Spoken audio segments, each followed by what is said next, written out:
Welcome into the Coach Yeager's Playbook presented by Reeves Construction. I'm William Galloway doing a virtual Zoom call this time, and it is a different C. Yeager we're talking to. We're talking Coach is busy preparing, getting everybody ready for Fort Payne, and we're going to give him, and out of respect for his time and everything, all the time he needs to prepare. Big second round matchup tonight, but another C. Yeager tonight. It is Clay Yeager joining me on the pregame show. Clay is an award-winning cinematographer, and if you don't recognize his face, you certainly would recognize his work. He has captured Mountain Brook football documentary style since I believe 2019. He's also a former player, Mountain Brook graduate. Clay, welcome in. How are you? Thanks, William. I'm glad to be here and joining with you. Well, you and I go back a long time, and you've been around Mountain Brook football all your life, really. I mean, as long as your dad's been there, you've been there, and you are, just one of three Jaeger boys, and a legacy, and everybody knows, the Jaeger family around Mountain Brook. So, Clay, give us a brief introduction of who you are, what you do professionally, and also the we'll get into the value added service you add to Mount Brook football because you have taken it above and beyond and given us an exceptional product each week for the last 5, 6, 7 years. I appreciate that. That was a very nice intro. Um, I have three brother. I'm the middle child, so I have Colton, the youngest. He played for my dad. I played for my dad, and also Calvin played for my dad. So, Calvin in 2013 moved to South Korea, and I wanted to help him see. Colton was just starting out football, right? And Pee Wee of all places. And then if anyone doesn't know Colton or has seen Colton, he's just like this giant in Pee Wee football and like Well, he in always played a grade all up. He was always the best one in his grade level and the grade level ahead. yes, always. And so, Colton is this big guy. He's on the defensive line, offensive line, just mowing people over. And so I wanted to film games so Calvin could see uh, his highlights. And so I started filming them. And lo and behold, like I put them on YouTube and the parents find them and they're ticked off because their little Joey's getting like exploded on the line. And so some parents were happy about that, but I was like, I kind of like this. So like that's really where it started. And so I just like fell in love with like videoing and editing, putting it together. So that's kind of where it started. So it has, and it's grown obviously from kind of the home tape highlights to this now cinematography Yeah. style, and it's become something almost an expectation from the parents. But it's a treat and a privilege, and something I've looked around at other schools and programs have mimicked, have mocked, have tried to duplicate it, but it's not replicated because we have the fortune of having a two-time Emmy award-winning cinematographer on the sidelines every Friday night. So, Clay, kind of tell us a little bit about what it is now in this day and age in 2025, because it's Yeah. anywhere from 2 to 3 minute storytelling, it's video highlights. You've been able to incorporate some of our broadcast into it, but it is just this phenomenal product. And it doesn't just happen with a snap of a finger. I mean, it takes you a good amount of time. And also, you're working for AL.com and you're, freelancing and you've got a lot of other things going on your plate as well. Yeah, I'm glad you mentioned that because a lot of parents don't really know what I do on the side. And I know George Falakis would always say on the broadcast, this is brought to you by Clay Yeager. It works for ESPN. And no, I don't work for ESPN. But yeah, it wasn't always like the cinematography. It kind of morphed into that slowly. And like Mountain Brook football, like I was just teaching myself cinematography. I'm a YouTube university guy. So I've self-taught. And so Mountain Brook was my playground. And so I remember like 2017, 2018, my dad was doing, going through spring practice. And so I was like, hey, can I just like make a hype video? And like, he's like, sure, whatever. So I got all of like this access to like just play around. And so I was at news at the time, ABC 30 to 40.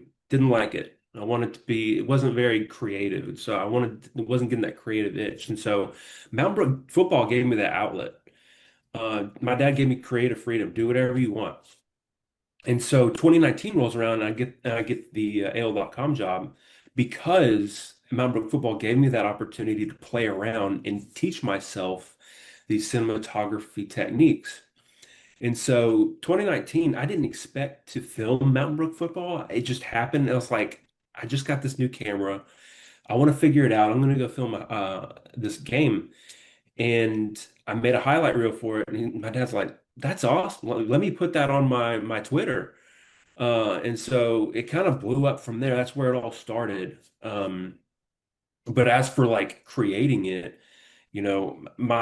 my vision, I looked at Last Chance U, and Last Chance U was like, that's the kind of storytelling I want to do. And so that's kind of how I kind of model my documentary style after in for Mountain Brook, and that's kind of like the foundation, the backbone. So Fridays I'm filming Mountain Brook. Saturdays I'm on the road with, Alabama, wherever Alabama and Auburn go, I go. And so I kind of have Saturdays blocked off for that, and then Sundays is where I can really start editing for Mountain Brook. And there's, I mean, you talk about copyrights and music and all those things. So there's licensing you got to deal with and find, copyright free music. And then as the broadcast has gotten better, you've been able to incorporate elements from our calls and highlights, which personally I love because I feel like I'm a big time NFL play-by-play guy getting to be on these award-winning, hype videos and Yeah. cinematic recaps and stuff.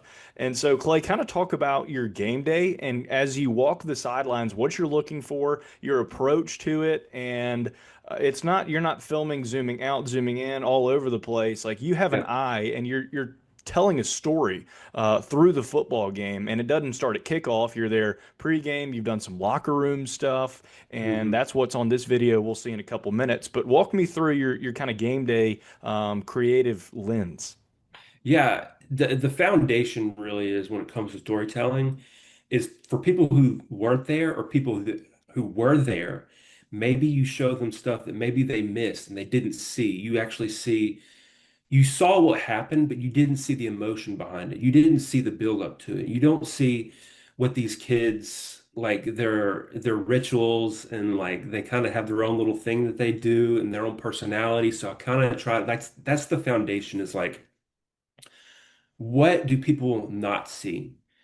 And how can they get in the mindset of what they're seeing and like what these players go through and that kind of thing. And so that's the foundation. And when I get to the game, I try to do a scene setter, like what encapsulates this big setting of like, okay, we're at a football game. What does that look like? And so I want to look for what shows off the stadium we're at. So Mountain Brook, I filmed it at so many different angles. I can't even like it's hard to come up with new ones, but somehow I just like I have my go-tos, but then I'm like, oh, maybe over there, like show it off. Um, so that's kind of where I start off, and then I like to show who we're playing and like, you know, what they are like and their own little rituals and like because you have the visitor team and they're kind of like whatever, but it's like kind of show, what they're about and like how they're different from Mountain Brook. Yeah. And then I go straight into, okay, what players you can kind of get a sense like, okay, Rocco is kind of like quiet and doesn't really show what he's thinking, but like other players I can get a read on. Lawson McKnight was a good one. Stuart Andrews, like he's very likes to show emotion, and so that's kind of what I look for. Yeah, and okay, this is a side question. Are there any players who you maybe have gotten to know through the years from playing 2 or 3 years, and they could be, have graduated and moved on? You've done this for a long time now, Yeah. but either they flinch up or they flex a little bit when they see the camera lens. You don't have to name Yeah, them by for name, sure. but I'm sure that happens. Lawson McKnight is a good example of that. He knows when I'm like right there and he like shrugs his Yeah. shoulders and like gets ready. Like most players, when I'm especially I'm in the locker room, I will zoom in on players, and when I do that, they know like I'm on them. They'll go like this. They have their headphones on. They're like, that's their go-to. Well, I told Trey Vincent at the basketball game this weekend, I said, Trey, I got a new nickname for you. And he said, what? And I said, the pastor. So you'll see in just a minute, we're going to have Clay's video air on this pregame show presented by Reeves Construction. But I said, Trey, I'm calling you the pastor. He goes, why? I said, because you were preaching in Clay's pregame video last week. And I could tell you were right on the precipice of, do I just bust out of my shell and, go big time crazy? Or do I Yeah, kind of stay on the edge of giving a consistent message to the team? So I think I that's didn't show that interesting that whole you thing see either. their, He went go on for like 5 minutes. really. Yeah, he is a preacher. Well, I'm sure there's some stories of footage and things that you've had where you thought, I'd love to share that. I don't know if I can, based off pregame speeches or run throughs or even big hits that might have been a little violent. Yeah, absolutely. Like there's a moment where they all get together before they go out of their separate positions, and like those are the most fiery ones, and the ones that I can only show the end of them. I can't show the beginning. And then I love the runouts. Like I can't show that, but like I show or what they are saying. But when they run out, I love capturing that in different angles and stuff like that. Just like the build up to kick Yeah. off, like the best thing to do. All right, so we're about to show this video, but Annie, can you give us any preview? I've already written a script for my intro to the broadcast. So we got a little Fort Payne, Alabama band, summer camp connection. Can you give us any type of preview of what we're looking at for tonight's game against Fort Payne? I'm going to be filming. I love filming the bands on the road games. Like I love featuring the band and that drum line. Love the drum line sound. That just like that's high school football. And so I'm definitely going to have shots and sounds of that. Um, and then you're gonna see Fort Payne Stadium. I don't know what it's called, and in all its glory, and like that kind of thing. My dad's speech. I'm gonna show that, and I know he's gonna have something good to say. So we'll definitely see some of that stuff. Well, hopefully, we'll be doing this again for weeks and weeks to come as we continue to carve our way through the playoffs. Nothing's guaranteed. We're really excited about an opportunity tonight. Maybe we can ask your dad next week if we get the pregame show and another week of Mountain Brook football where he gets, we talked to you about your creative design and where all that comes from. Maybe we can ask him about his pregame and his speech routine. But Clay, I want to say on behalf of everyone, and you are just as much associated with Mountain Brook football and the parents and the community from my position here at the school. Everyone appreciates the value that you bring and that you add, and it's a wonderful thing. I'll let you leave it with a last word to close things out. We always do that here on the Yeah. Coach Yeager's Playbook Show, but after you're done, we'll have highlights and show last week's video. So thank you so much, and why don't you wrap us up as we get ready for a big game tonight? Yeah, no, I just want to thank the parents and the kids for allowing me to be a fly on the wall and just show, your kids' best experiences and their best moments in their life. And so I appreciate you giving me the space to do that, and I'm very grateful for being in the Mountain Brook family. On that door when we walk out, above it says "Refuse to lose." And that's our motto now. That's what we think. Yep. Like every game, that's what we have to do. I don't care if it's sloppy. I don't care if we go out there and blow them out. I don't care whatever it is. At the end of the day, refuse to lose. Tackle. Be fast, be physical, and finish. Smart football. Play for one another. What is our strength? Strength, smart, warrior side. I say shields up, you say spears out. Shields up! Spears out! Shields up! Spears out! Shields up! Spears out! Let's go! Tonight, here in Spartan Stadium, the playoffs are underway. First play for the Blue Devils. He's wrapped up, pressured from the Spartans, and eliminated in the backfield. And it's going to be Andrew's number called again. Breaks a tackle, and he is in for the first score of the night. Stuart Andrews strikes first, and Mountain Brook up 6-0 from the 31. They come near side, brought down. Big hit stick from Graham Smith. Second and 19 now. Here is the pass for the Blue Devils to the near side, and Miller Lee says, no, no, no, stop right there. Spartans marching down to the 45, first and 10. It's a double fake and a pass complete to Colvin from Archie Andrews. There goes John into the end zone. Touchdown, Spartans.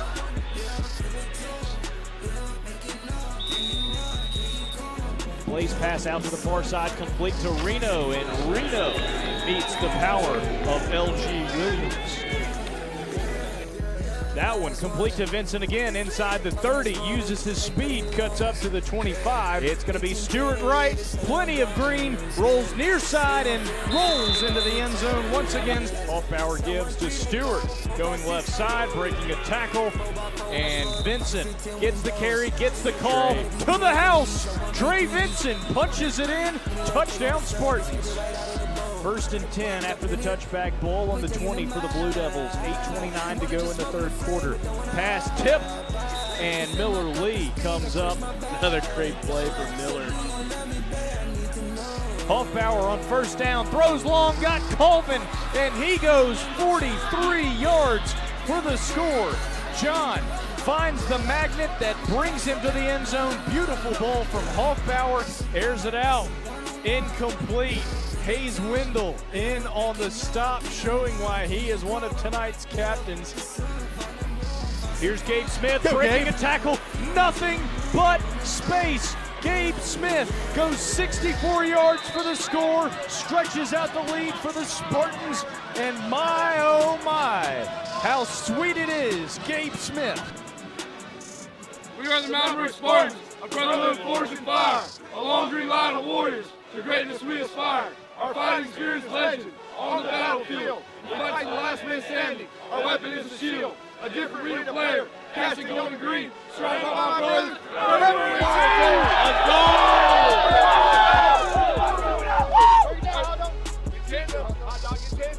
goal. Team on 3, 1, 2, 3, team!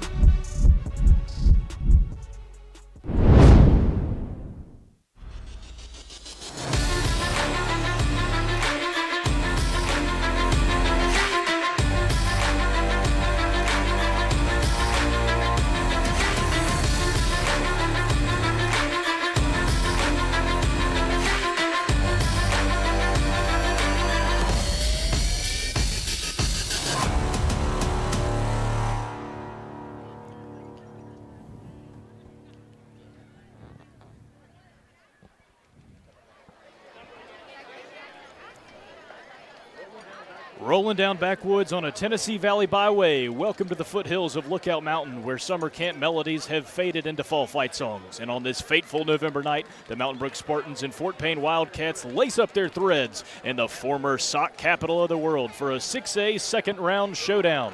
Good evening, everyone, and welcome to the campus of Fort Payne High School. My name is William Galloway, alongside my partner Wayne Ingram, ready to bring you high school football playoffs. Wayne, it's Friday night, and there's only one place to be. That's right here at Fort Payne High School. Good to be with you.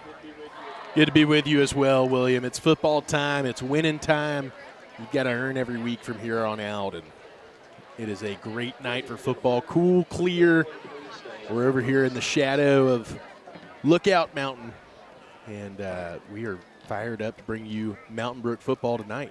The national anthem is coming up, but while that goes on, we will introduce you to our starters tonight on both sides of the ball. Here are your Mountain Brook starters for this second-round contest at Fort Payne.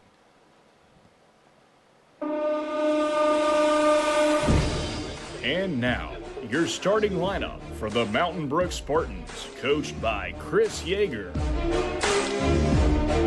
Here are your starters on defense. John Thompson, senior, D-line. Boyd Cooper, senior, D-line. Will Ellis, junior, defensive line.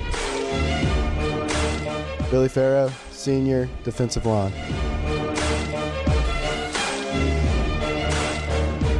Miller Lee, senior, outside linebacker.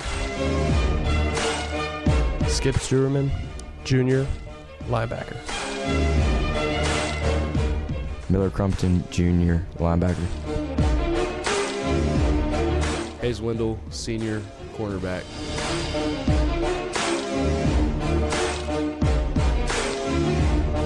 LG Williams, senior, defensive back. Mac Mandel, senior defensive back. Gaines Drew, senior defensive back. Graham Smith, junior linebacker. Here are the starters on offense.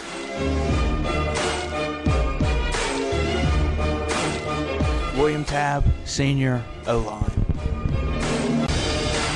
Rocco Gray, senior offensive line. Rob Shane Vogel, senior offensive line. Henry Jimenez, senior offensive line. Archie Andrews, junior wide receiver. Sam Smith, senior receiver. John Colvin, junior wide receiver.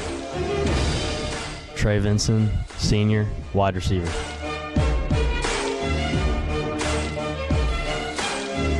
Wallace Hunter, junior tight end.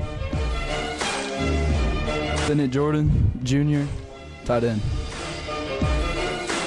Stuart Andrews, senior running back.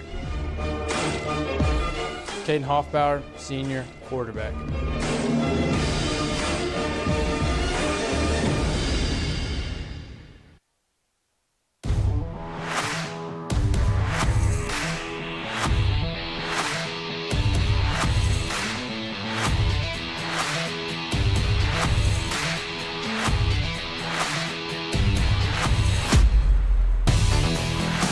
Miller Crumpton, junior linebacker.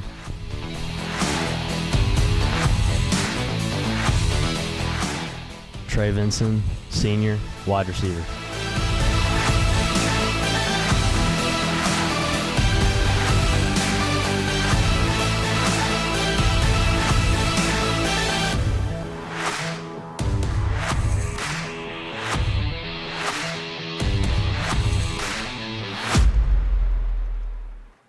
Those are tonight's starters on both sides of the ball, as well as our captains. We welcome you back into Fort Payne High School as the Reeves Construction pregame show rolls on, just over 5 minutes away from kickoff here in this second round contest. Wayne, Mountain Brook on the heels of a 38-0 shutout over Mortimer Jordan last week in the comforts of home inside Spartan Stadium.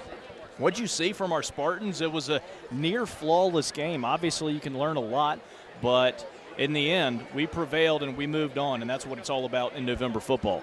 Yeah, it was clean execution on both sides of the football, and it seemed that every time Mortimer Jordan had a positive play, it was coming right back the Spartans' way because of a penalty or some sort of procedural issue. So, that just shows you right there, if you're not playing your best, most crisp football this late in the season, it'll cost you your season. So the Spartans are going to have to do that tonight. This is a well-coached, tough Fort Payne Wildcat football team.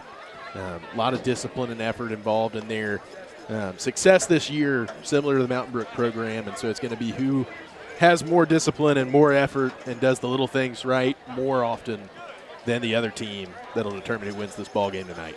Our production crew this evening, Jonathan Barbie, Jason Anderson, Brady Moscato, and Brooklyn Anderson have made the trip up 59 and are bringing you the sights and sounds. We appreciate Cahaba Sports Group for providing all of our broadcast and production services all season long, and we hope to continue this method. You see the Spartans now entering Fort Payne High School Wildcat Stadium there in the middle of your screen, one by one, making their way down the stairs from their dressing room. They will occupy the end zone to the left. Players taking a knee, some offering a prayer, and some just reflecting on the opportunity to play a second-round football game. It is a privilege to be playing because not all teams are, and half of them will go home tonight. Wayne, this Fort Payne team comes in 10-1, 6-0 in 6A Region 8 play, but Mountain Brook, a mighty 8-3 and an impressive 4-2 region campaign this year. Head-to-head, what do you know about Fort Payne, and what are we going to see tonight from both sides of the ball for the Wildcats? Yeah, this will be the first time these schools meet in the history of the great state of Alabama.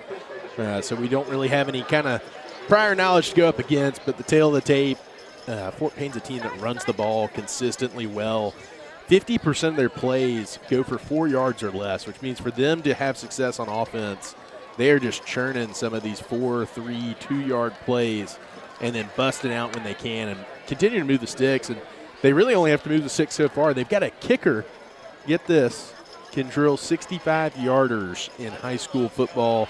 That is absurd. You don't see that in the, now you see it all the time in the NFL, but you really don't see it at the high school level at all. And so not the first kicker Fort Payne's been able to put out. It's the hometown to the McPherson brothers who have kicked for Auburn, and Evan now kicking in the pros. So that's going to be what to expect there. A lot of run game on offense, a very disciplined defense, not too unlike ours. And Spartan's going to have to do the little things right and fit the run correctly and not give up the big play if we're going to be able to come out on top. We have our coin toss taking place right now at midfield. We'll have the results here in a second. Looks like Fort Payne won and will receive. So Mountain Brook will kick off first. The Vulcan Tire and Auto kickoff coming up in just under 2 minutes as the Reeves Construction pregame show rolls on. Wayne, you talk about the similarities in the two programs.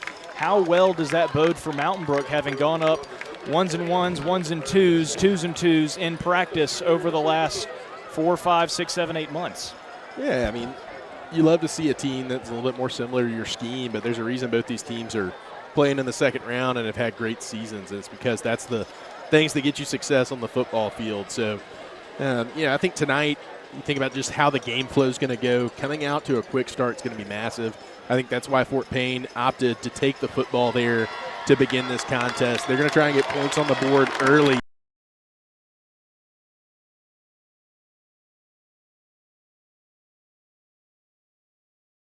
Early on is who can get up on that scoreboard quickly and get to dictate the flow of this game. The Spartans have made their way to the near sideline. A crisp fall weather evening tonight in Wildcat Stadium up in Northeast Alabama, right around 55 degrees. It is football weather, if you want to call it that, and we certainly will. The cheerleaders are here. The band is filing in along with the color guard and the Dorian. So we have got a full plate and a full slate tonight of Spartan fans, parents, community members, and those who've made their way up. We are among the elements here and among the Spartan Nation faithful, occupying the view behind Mountain Brook's sideline. Spartans, of course, rocking the road whites with the beautiful green numbers, gold trim, and the chrome, if you want to call them that, golden guardians. The matte gold chrome domes. Matte gold chrome domes, for short. Well, that can be what we go with. The Reeves Construction pregame show is wrapping up. We are going to put 12 minutes on the clock, and we're going to kick this thing off. Once again, William Galloway alongside Wayne Ingram. Thank you, everyone, for taking in Mountain Brook football and making us a part of your Friday night. We've waited 8 days for this one, and now we are set to kick things off. This Vulcan Tire and Auto kickoff, William Russ will deliver it left to right here in Wildcat Stadium, and we're underway.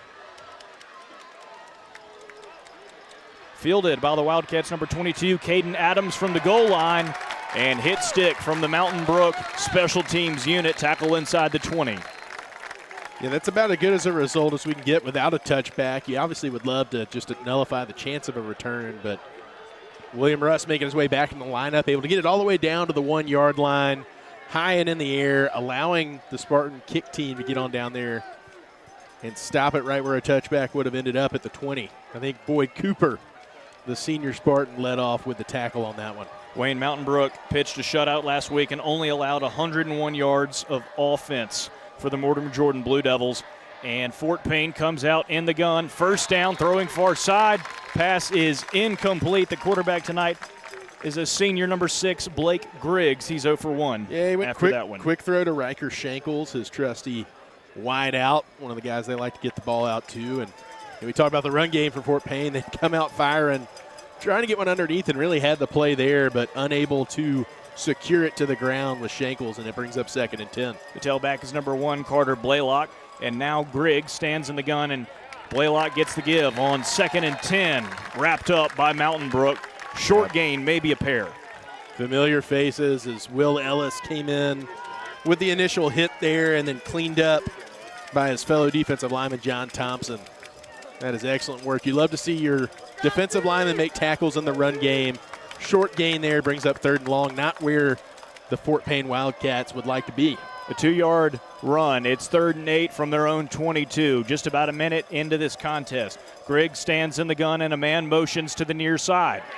Quick pass over the middle is incomplete. Gaines Drew was going to come in on the coverage, but it's not necessary. A quick Iron City 3rd down stop for Mountain Brook. Yeah, bunch trips, so we didn't quite sort it out well, but for the second time on the drive, Fort Payne receivers help us out with a drop, and we will take what we can get, and that's a 3-and-out. Critical way to start this contest if we want to get on that scoreboard first and dictate the flow. Now, Wayne, special teams are going to be critical tonight. Kicker number 13, Hayden Chambers. You talked about being able to kick 65-yard field goals, and this punt is high and deep. Impressive, fielded right around the 20 from John Colvin, the junior for Mountain Brook, and he dances his way across the 30, makes his way to the 35 before he gets out of bounds, and Mountain Brook offense will take the field. An exceptional return. The punter did his job, totally flipped the field, kicked it to the other 20. But our 20 was there to receive it. John Colvin looking to make a guy miss, get to the edge right there, and get just about 16 yards on the return, setting us up just shy of the 40-yard line, and we got the Spartan offense on the field. It'll be 1st and 10 for Mountain Brook from the 36. A minute and 15 seconds into this contest. Hoffbauer stands in the gun. He's going to keep it after a fake to Stewart. He's got plenty of space, cuts up through the middle, gets a block across midfield, down to the 30, and Caden Hoffbauer stays on his feet. Keep going into the end zone. Caden Hoffbauer. He slid in there, touchdown, though, Willie. Nope, Spartans. He's a yard short. I'm going to bail you out on that one. We'll get it in post-production. I'll take a yard short. And what a run from Caden from the 36-yard line down to the 1. Well, they were not ready for the quarterback run there, and Caden has wheels, gets into the second level, and just kept making guys miss. They keep waiting on someone to just fall down and grab an ankle, but they're unable to, and he just about took it all the way to pay dirt in Fort Payne. Spartans now working a 1st and goal from the 1 at the 10-minute mark. Motion from Wallace Hunter. Hoffbauer stands in the gun around the 6. He's going to give it to Stewart. Stewart goes left, finds his way into the end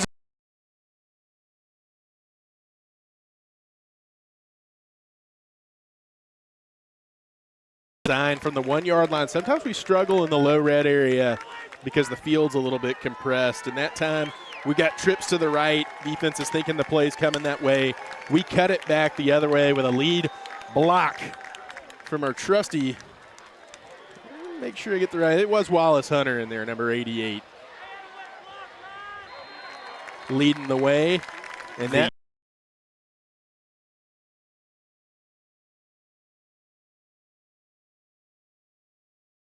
back, a quick 2-play drive started at the 34. Great punt return from John Colvin down from the 20, about a 14-yard return. Hoffbauer bursts through, and then Stuart Andrews finishes the job. Well, I mean, and you go back to the drive before that, you've got 2 drops from Fort Payne, so 2 mistakes right there, and then a mistake of not accounting for the quarterback in the run game. And the Spartans are able to capitalize, force the punt, and then punch in the short touchdown after the explosive, 60-some-odd run that we'll get the stats from 63 Charles yards later. 63 yards by my accounting. We'll trust Charles more wholeheartedly. But a 7-0 early, exciting start for Mountain Brook. Caden Hoffbauer, we go to his stats and his numbers on the year. He comes into tonight, 96 rushing attempts, 508 yards, and that was his 7th rushing touchdown, I believe, of the season. An impressive, incredible senior campaign, off to a hot start tonight. Absolutely, and we are looking ready to boot this away and want to kind of continue this early momentum that we talked about being an important factor in this one. William Russ again, left to right. This one down to the F in Fort Payne. It'll be a touchback, and a great job from the junior. And welcome all the way back. William was dealing with a hip issue the second half of this season. He did some place kicking for us last week, but really this is the first time he's been green light back to boot him through the end zone. So glad to see him stripe one there and eliminate the possibility for a big kick return. Spartan defense makes its 2nd trip to the field, trying to pitch another quick 3-and-out after 2-play score from Mountain Brook. Here's Griggs. The pass is incomplete. Mac Mandel in on the coverage. A late flag comes flying from about the 47-yard line. Yeah, and it was a tipped ball, so they need to have a discussion here. But unless they're calling unnecessary roughness, they can't call pass interference because of the tip. Coach Yeager right around the 39-yard line on the near side talking to the official. And they wave it off. And it is no live development flag on the play. Well officiated play. I like the back judge. Go ahead and throw in it because now you get to have the conversation and make sure you get the play right. But, of course, we only got there early because the ball was late due to the tip by Graham Smith over the middle. 9:53 and a 2nd and 10 for the Wildcats. It's a give on 2nd and 10. And we got there early and closed it late. That was Miller Lee knifing in. And we've talked about this a little bit last week. We're really getting to use Miller at his highest and best use right now with Graham Smith returning to this lineup to anchor the defense at Mike. You get to see Miller a little bit more on the line of scrimmage, using his physicality, using his size, and that time able to slow up the rusher for the Wildcats and bring up this 3rd down. 3rd and 9 from the 21.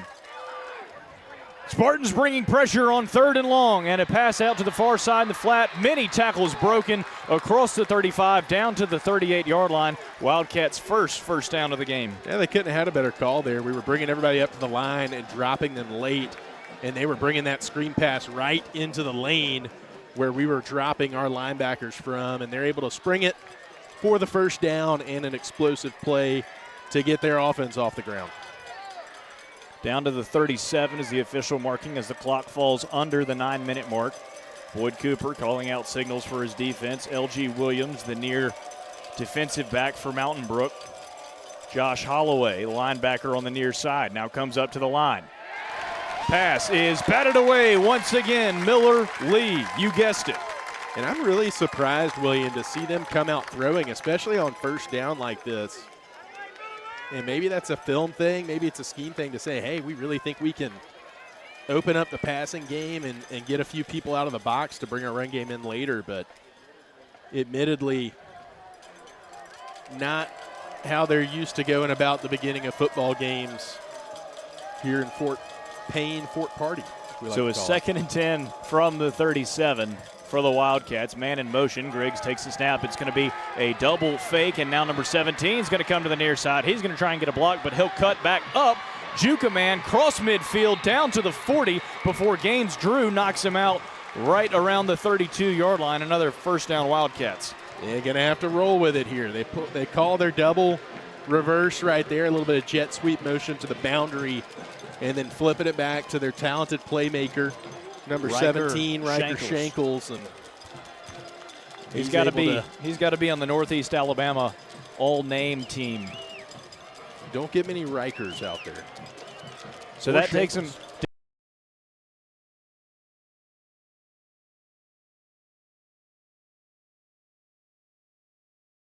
Griggs throws out in the flat. That one complete to Riker. Riker's going to get a block and forced out by the Spartans on the far side.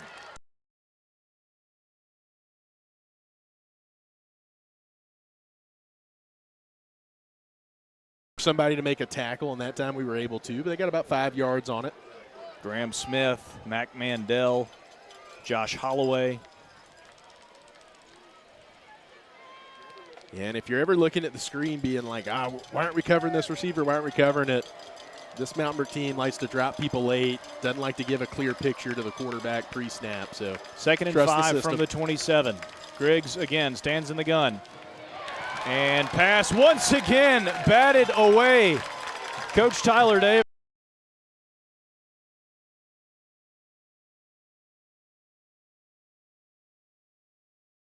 We're going to need to just go ahead and pick it off. Grab that one and head the other way.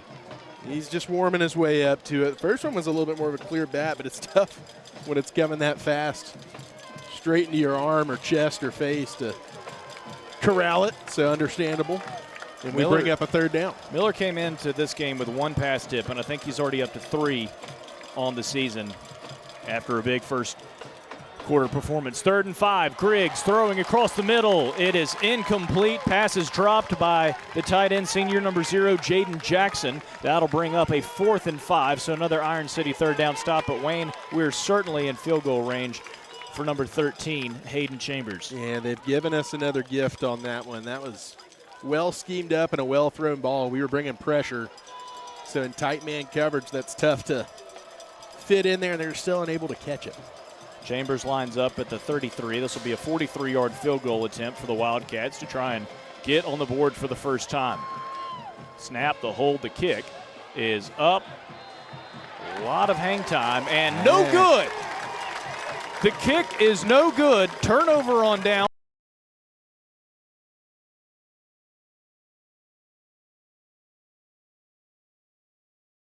Chili dip, William. Tell me more, Wayne. You're going to leave it. You're going to leave it wide right if you're a right-handed kicker, and it's not floating. Now his chili dip still went about 45 yards, maybe 50, but he pushed it wide right, and they are unable to get on the scoreboard. Now we have an opportunity to get up 2 scores, which was the goal coming into tonight. Get up early, stay up throughout the game. Spartans take over 1st and 10 from their own 27. Hoffbauer in the gun, standing, and he's going to roll to the near side after a fake give. More space, more green across the 50. There goes Caden using his feet. Gets a block across the 30. Forced down right around the 25-yard line. Caden Hoffbauer goes 48 yards on his feet. 1st down Spartans. Well, give me some love to Rocco Gray, who got the ceiling block. They had two options on who to pick up on that side, and he took the second. I am worried. We got a sideline warning. And our Which, offense, if it's just our first warning and they didn't run into a coach, we can still move the chains. But we're marching all the way back. No, now we're going to seesaw back to the Wildcat side of the field. Typically going to be an after the play is over foul. If they're going to enforce the penalty on this, usually you get the warning, but if there's contact with an official, that's where they go ahead and want to walk it off on you. Wayne, you talked about Rocco, but the offensive line who's been steady all year. The players have rotated in and out by committee and by position, but Rocco, and you've got William to finish Tabb the back out thought there from tonight. earlier before you see Wayne have to go into officiating mode where he's trying to remember the rule book. Rocco had 2 choices.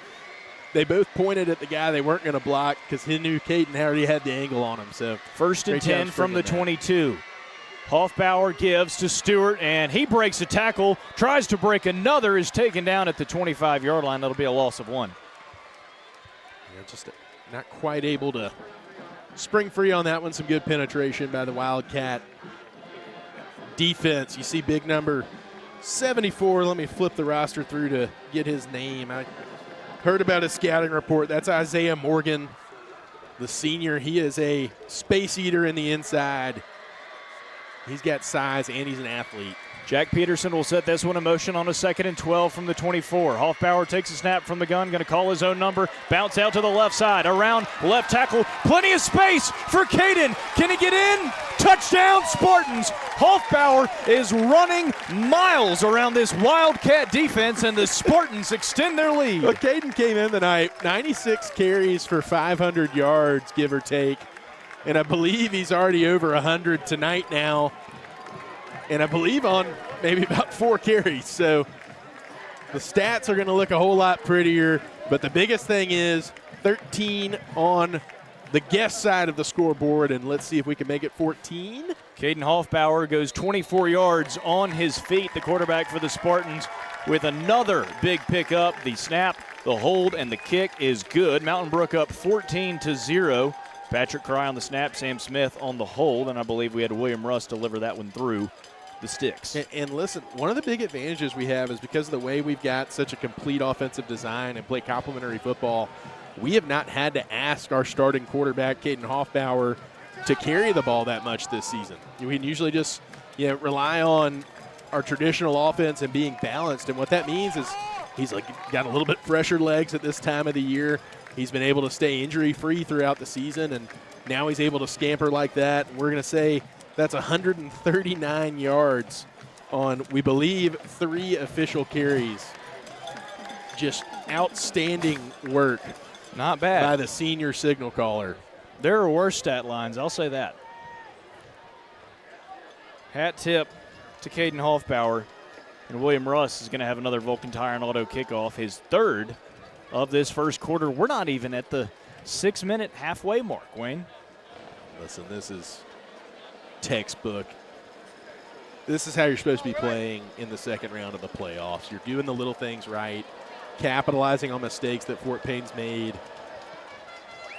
And once this defense of Mountain Brook has a couple drives now, a tape to see exactly the wrinkles that Fort Payne has designed for us, I feel pretty confident that we're going to be able to adjust to the gunslinging Wildcats tonight. So and William Russ, 2 touchbacks and 1 kick down to the 1. So got to give our special teams unit some love doing their job tonight. It's going to be 1st and 10 from the 20 for the Wildcats. This Mountain Brook defense, they might be asking our offense to slow things down here. They're occupying a lot of time on the field tonight, but they love it. Billy Farrow, Mayor Teague, and Boyd Cooper, the defensive front for the Spartans, and here comes the pressure from the defense.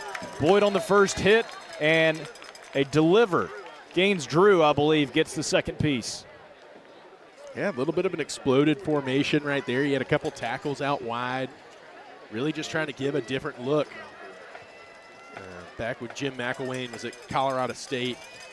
I can't remember where he actually was. The first tenure before he went out there, he had something called the Migration Series that looked a whole lot like that. 2nd and 6 for the Wildcats. Griggs in the gun, and he's going to throw another pass tip from the Spartans. That'll bring up a 3rd and 6 from the 24. So that's 4 total tip passes in maybe 10 plays. We have a crazy knack for it right now, and if the ball's finding our arms, it's not finding the Fort Payne receivers' arms. Well, Wayne, it is November, and our basketball team has started as well. I saw just about every Mountain Brook football player at the season opener on Monday in Spartan Arena, so I think they're taking some notes from some of their classmates. Active hands. Active hands, high hops. 3rd and 6.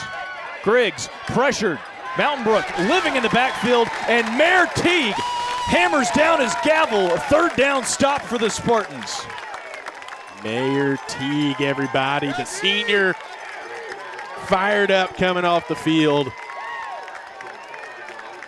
That is awesome to see. He's so fired up. We're on the good guys' side tonight, William, so we can hear a lot of our parents, and they are fired up for a senior that is getting to make a big play in a big moment right there. Wayne, this Mountain Brook defense saying my home is in the backfield and I reside in 3rd down stops tonight. And a line drive kick with plenty of spin. Colvin's going to field this one at the 30. He's going to run inside the near hash. He is stopped abruptly, dives forward to the 41, and the Spartan offense returns for the 3rd time tonight. Good job.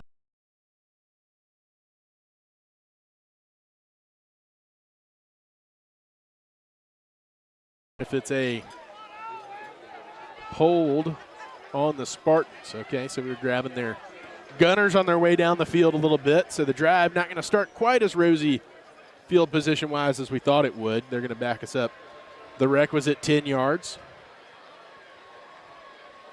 Wayne, we talked about our offensive line last possession. Rob Shanvogel at left tackle, Jack Peterson at center, William Tabb at left guard, Rocco Gray, the right tackle, and the right guard.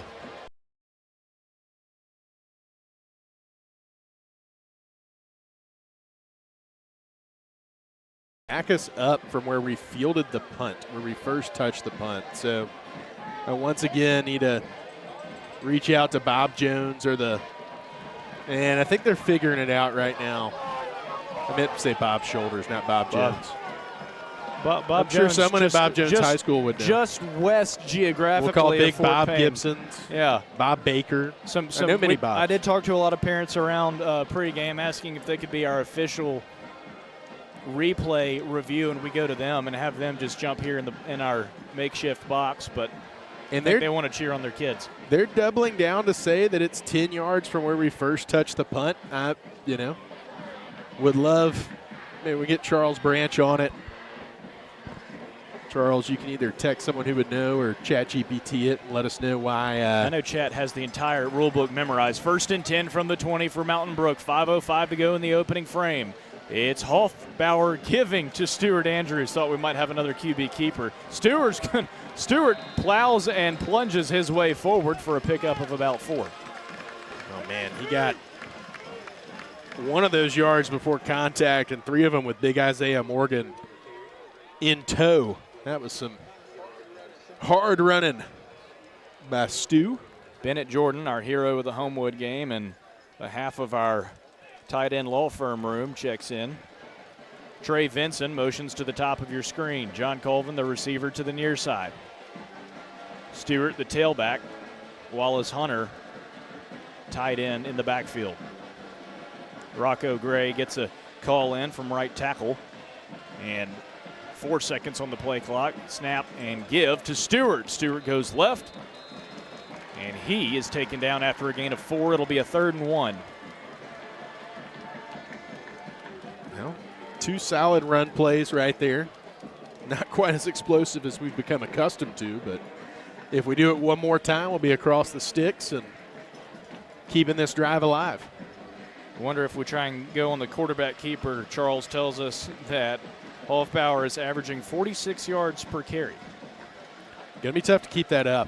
3rd and 2 for the Spartans, and Hoffbauer escapes pressure, rolls back out to the far side, crosses the near hash, stays on his feet, stays up, and Hoffbauer Houdini crosses the line to gain on a 3rd and 2. Milo's first down Spartans. Well, apparently you can't get a face mask penalty for grabbing a Guardian cap because Caden's was all but removed. But technically not a part of the helmet or the face mask, and so he was able to thankfully have it pop back down where he wasn't blinded. Do we call that an just accessory? pull it off one more time. It's swag, William. Swag, it's swag, drip. Swag with a purpose. Drip, if you will. 1st and 10, Mountain Brook. Ball on the 34. 3.5 to go in the first quarter. Hoff calls his own name, goes left.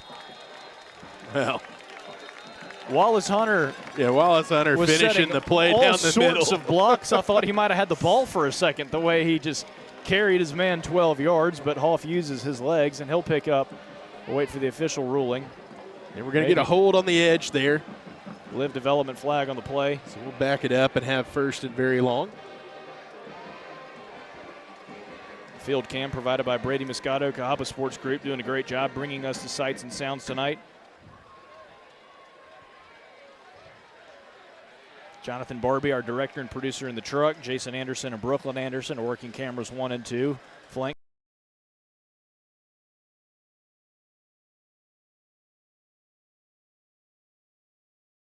Taking in Mountain Brook football on this Friday night, a 14-0 lead for the Spartans. 3:26 to go. It's a 2nd and 20. Should be 1st and 20. Our down and distance guys a little bit lacking, and a similar play fake from what we saw last week. Give to Archie. He's going to stay on his legs, break 3 or 4 tackles across the 30-yard line. Yeah, good decision to scramble there. We didn't quite have the receiving core open and a clean look, so making the right decision to go ahead and tuck that ball, pick up about, get us close to the original starting point, original line of scrimmage, and we so got that was, 2nd and. Well, it was a 1st and 20. Now we got a 2nd and we'll say 13. Only get the yards in the down for that intentional grounding. So from the 32, right.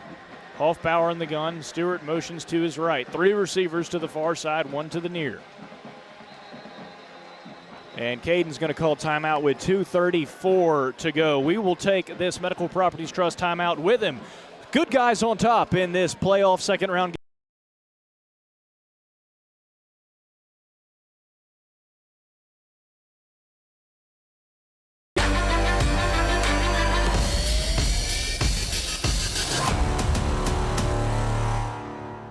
Mountain Brook, we're not just your home team. We're your team for the best value guarantee.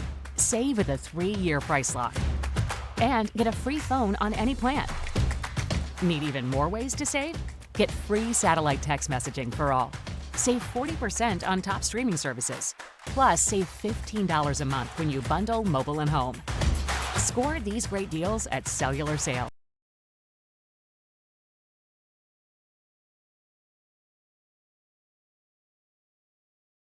News in from Mountain Brook football via Ross Dellinger. ESPN channels are returning to YouTube TV ahead of college football this weekend. And that's all fine and dandy. Our long national nightmare is over, William. I'll have to reassess my subscription plan Sunday when I get home. However, you're here with us on NFHS Network. Mountain Brook football has a 2nd and 13 from the 31, and that's what's really important right now. Off in the gun. And he gives it to Stewart, who runs near side, crosses the 35, breaks a tackle across the 40, down to the 47-yard line, knocked out of bounds, picks up a first, and the sticks will move. Yeah, Stewart with a little and one there at the end, refusing to go out of bounds. Go ahead and taking a chip and falling forward, being the hammer, not the nail. That's a great scoot and an awesome pickup. You're not supposed to convert 1st and 20s, and we were able to do it in just 2 plays. Last week, Stewart had 16 carries for 84 yards. He was cool as a cucumber when I talked to him on the sidelines pregame during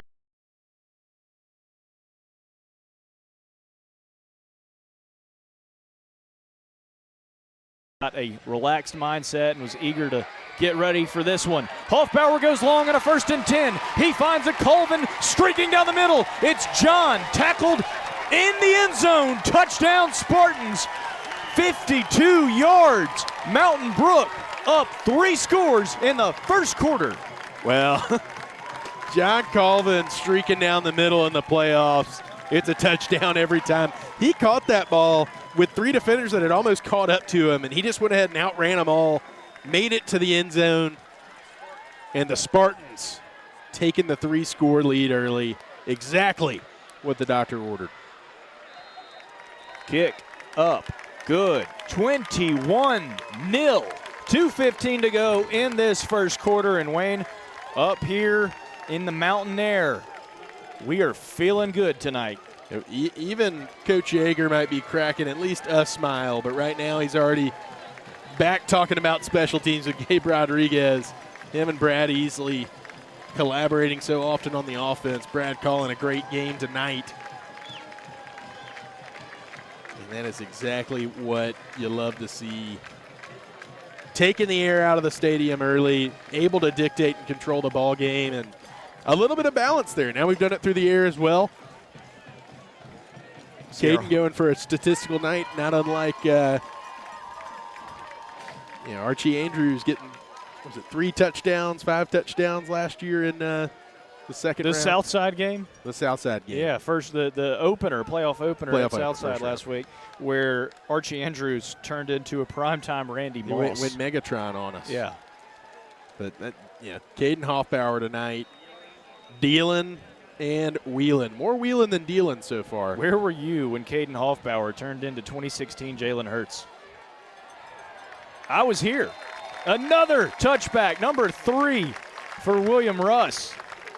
And the defense sprints on. They're ready to go. Yeah, even if they've had a few extra snaps out there, it's not a hot night. It's cool. So you get a little bit more pep in your step, a little more energy than you're used to. And you want to go get out there and fly around to the football, especially when you're up 21-0 like this. Got to be ready for anything, though. This is going to be kitchen sink offense here. Well, Wayne, you talk about kitchen sink, and every restaurant, including one of our favorites, has a kitchen sink, and we'd love to see our guys get in the back and knock something out. I think I see where you're going with that one. We won't give ourselves a jinx, but we'll be knocking on the door. Yeah. Gracing the confines of Church Street in Crestline Village. Under 2 minutes to go. Spartans with a 3-score lead. 2nd and 10 coming up after a stop for no gain from the 20-yard line.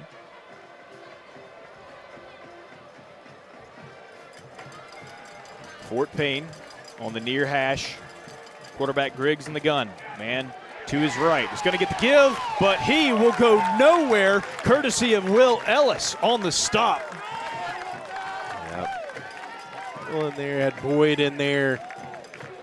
Miller Crumpton. It's just all play the hits. Play the hits. Fort Payne. The greatest hits, William. The greatest hits. Spartan delight tonight. Trademark. 3rd and 7 coming up for this Mountain Brook defense. Griggs again in the gun and the man behind him. He's going to fake a throw and come to the near side. Pressure from Crumpton, and Mountain Brook makes the stop. It's Mason Baines makes a tackle 2 yards short of the line to gain. It's 4th and 2. Yeah, lost a little bit of contain there on the rush, but able to make up for it with the hustle. And they're going to bring out the punt team. Hayden Chambers, who's kicked it end over end and high into the night sky tonight. With 4th and 2 from the 28, 38 seconds to go. The thing is, you still have so much game left to play. You can't just assume this is a must-have situation. Got to keep your team calm. John Colvin standing at the 25-yard line, and Chambers stands around the 15. This one gets about to the 30. Colvin says he didn't touch it. It'll be down around the 22. Yeah, no beanbag came out. So the offense trots back onto the field. No harm, no foul.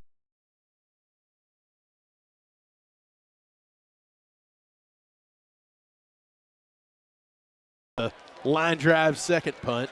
That one was kind of in between the two of them. So a good ultimate decision to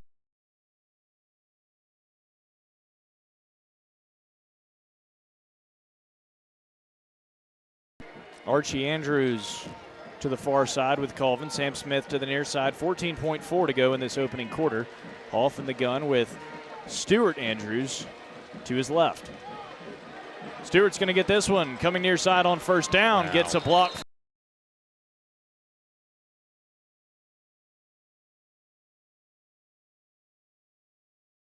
For the tall fella. Him and Bennett have had such a good season. Probably one of the better tight end duos I can remember, other than Coach Dawson, Reagan Alexander from back when I was playing. We did get a message in from Bob Shoulders. We'll have communication with him shortly. We'll have our studio correspondent, Wayne Ingram, communicate with Bob. Mountain Brook now with a 1st and 10, which will likely be the last play of the first quarter. It's a give to Stewart. And quick hit from the Wildcats after a pickup of 3. That sends us to the end of the first quarter. Productive offense, high-octane defense. This is what we love. It's playoff football, and the good guys on top, 21-0. Thanks for being with us. Check out these messages from our Mountain Brook Spartan Athletic sponsors, and we will be back with the second quarter of action after this.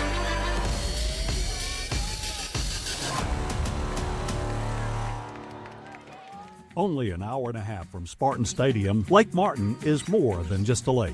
It's a century-old symbol of energy and recreation. At Russell Lands, we've always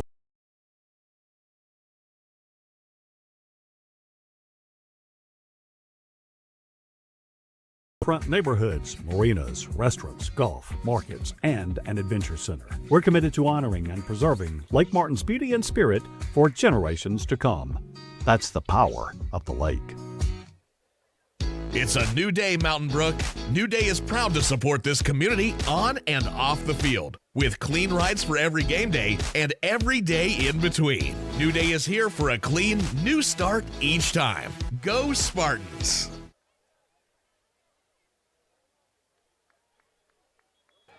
Welcome back into Wildcat Stadium at Fort Payne High School. Mountain Brook football in a hurry to get things done offensively and defensively. I'm William Galloway alongside Wayne Ingram. A 3-score quarter from the Spartan offense and a 21-0 lead. Now a 2nd and 7 as we return. Wayne, very productive first quarter, and let's see what we can do here in the next 12. 2nd and 7 from the 35.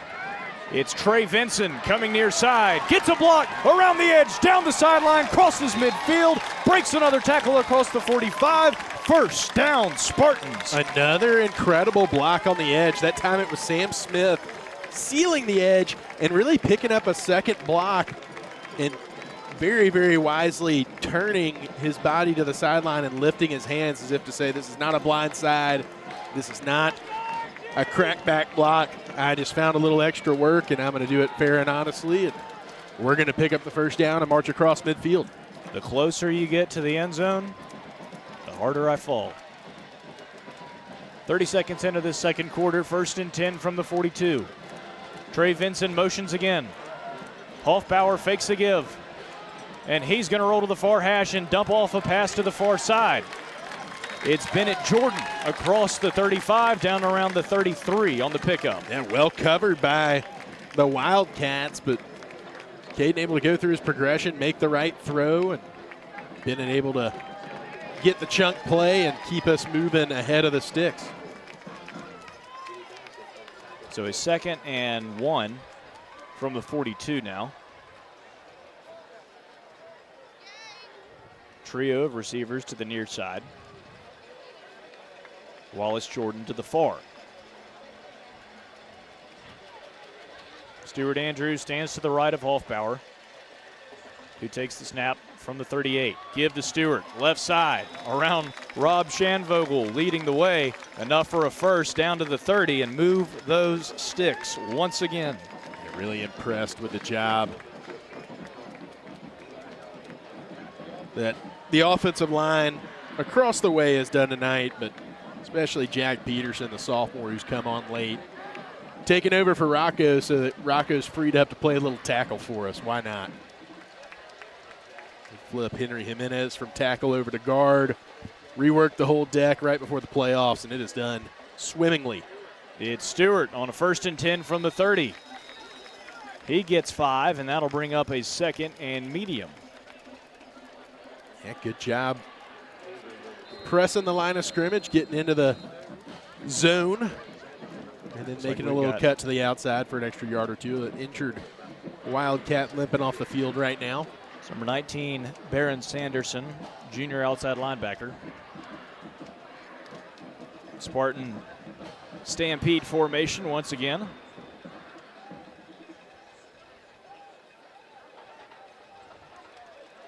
Play clock at 33, plenty of time to get this one in.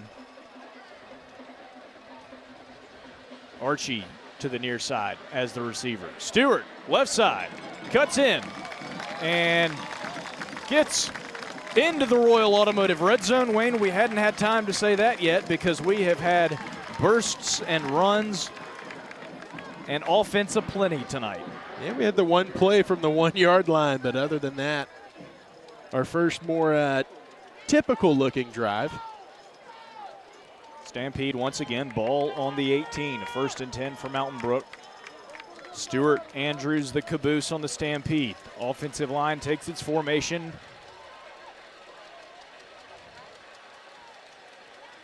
Hoff in the gun. Give to Stewart. Around right in, and Stewart barrels his way down to the 11. Now that time it was Wallace Hunter and Rocco Gray working together, communicating. The zone scheme is not so much about having a man you're blocking. It's not so much about creating a hole. It's about getting a hat on the hat. When defenders shift late during the play, you have to work together with your fellow linemen and fellow blockers to sift it out and make sure everyone gets a hat on a hat. And if you do that, there are angles and room to run through. And Stewart is very, very good at finding them. Mountain Brook has a 2nd and 4 from the 12 now. Trey Vincent, the tailback, and Hoffbauer's going to keep it. Cuts in. He says, my home is in the end zone tonight in Fort Payne, Alabama. Touchdown Spartans. Caden Hoffbauer once again uses his feet for the score. Yeah, give him another one. Got to the doorstep or else he'd have 4, but that's good enough for the hat trick tonight. Throw for 1, run for 2. And Stewart got another one for us to make it. Cry to Smith, to Russ. 28-0. 8:14 to go in the second quarter. And Wayne, there is hot, and there is Mountain Brook football offensive playoff. Hot. Unfortunately for the ball boys, this is the first time we've kicked on this end of the field, and the kicker ball has exited the premises. It has gone over the fence and through. William Russ said might just be a 20-yard extra point, but let me go ahead and boot it down to the recycling plant. Closer to 50, and fortunately our ball boy able to retrieve it. making his way back by the pole vaulting area. And we didn't lose one of the pigskins. Going to need that for later. 28-0. Mountain Brook cooking with peanut oil. Hot, hot, hot offensively tonight. Defense has been phenomenal. William Russ and the special teams unit, Patrick Cry, Sam Smith. Just getting it done, Wayne. You want to play your best football in November, and that's what we've seen through these first 16 minutes tonight in Wildcat Stadium. And the last 48 minutes of playoff football. And, by the way, the last 2 games of the season were pretty one-sided as well. That is what you want to do and see. So this one right to left here in Wildcat Stadium. Another touchback. That one almost knocks over Clay Yeager, who was featured in our pregame video. We hope you enjoyed that interview with Clay. If not, you can check that out on YouTube. Clay is our cinematographer who captures Mountain Brook football so creatively, and you get to see all the highlights courtesy of his work. We are now getting feedback from Bob Shoulders back in Birmingham on our officiating rules. Wayne will have that diagnosis for us here in a moment. Wildcats now with a 1st and 10 from the 20. Familiar spot for them tonight. Boyd Cooper wraps him up in the backfield. Tackle for loss. This Spartan defense, they're going to get their flowers just like our offense is. Well, we learned that the Spartan defense, the boys play together and the parents travel together. We had a great crew at Mi Casita, a local spot here pregame. A lot of our defensive front parents and I think the Andrews and some of the other offensive parents were there as well. And we had the place taken over in green and gold, and they also picked up our meals. So thanks so much to that crew of parents for their generosity of taking care of us on the road tonight. Deep pass here from Griggs down the far sideline. Hayes Wendell in on the coverage. No flags, and that'll bring up a 3rd and long. But yeah, Wayne, we talk about excellent players, excellent coaching, excellent performances, but it does start at home in Mountain Brook with some wonderful parents. Had some time to spend the morning with the Mountain Brook football moms prayer group, some time with them. Rob Gillespie spoke, but just spending time, you know, getting to know moms, dads, talk to a lot of grandparents and a lot of folks who tune in each and every week, expressing their appreciation. We appreciate them and their support watching us each and every Friday night. Here's a 3rd and 14. Not nearly enough. It'll be 4th and 10 now and another Iron City 3rd down stop. Graham Smith saw it the whole way, ran over from his middle linebacker position, and set up the 4th down opportunity here for us to return a little punt. But we do just need to say thank you. We say thank you to our viewers, but we don't say thank you enough to our parents who we're surrounded by here tonight in Wildcat Stadium, and it's so great to be reaching out and high-fiving and conversing with them. We just appreciate their support and all that they do, raising great young men who are representing us well on the football field. John Colvin takes this one across the 45 and gives Mountain Brook premier offensive setup. William, I've been texting Bob Shoulders on your phone about the last call, and I think we're about to have a repeat of it. So the ball was caught by Colvin at the 30. It was returned across the 45 to the 48, and then we had a flag come in as the Gunners were running down the field after the ball had really been caught. And so let's see how we mark it off this time. Fort Payne and the locals doing their due diligence as the offense trots back on the field. Okay, the call is holding on the Spartans. We returned it to the 48. They're going to go back to where we caught it at the 31 and mark it off there. So they are consistent. I don't know. We won't know until Bob replies if it's accurate. I imagine it is. Usually officiating crews at this time of the year have that thing pretty well dialed in, but it seems like a massive penalty to walk it back to the 21 when the ball was fielded pretty at the 48. Yeah. Well, Wayne, But hey, more yards to gain. Yeah, we've done it before, and hopefully we can do it again. That's my bat phone, so you have free rights and privileges so long as everything is above the waterline. Pass complete out to Archie Andrews on the far side, right around the 30. It's going to be a 10-yard gain. The official will motion for the sticks to move. Archie Andrews picks up a Morris Shea Bridge. First down, Spartans. Yeah, great throw. Caden driving it deep outside the right hash from the left hash. Sticks it in there. A great contested catch made, and we'll go ahead and move the 6. Archie Andrews comes into tonight with 9 receptions on the season, missed plenty of time due to injury, 124 yards in the air, so now he's 10 receptions for 134. First and 10 for the Spartans from the 32, halfway through this second quarter.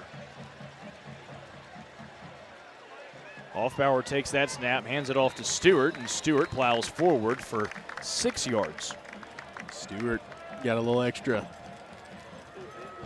finish in him for these playoffs. He is running his feet and completing the play.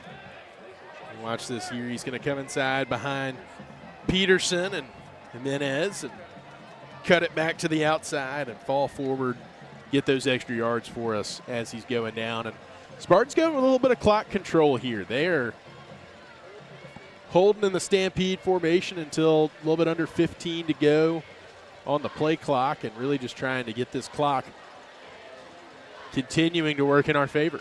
Trey Vinson gets the give on a 2nd and 4, breaks a tackle play, and stays on his feet, uses his speed across the 40, 30, Vinson 20. He's headed for the house. It's a Spartan delight. Touchdown, Spartans. Trey Vinson goes 62 yards for the scampering score. Trey Vinson, everybody. He is by every right to go down after this first stick.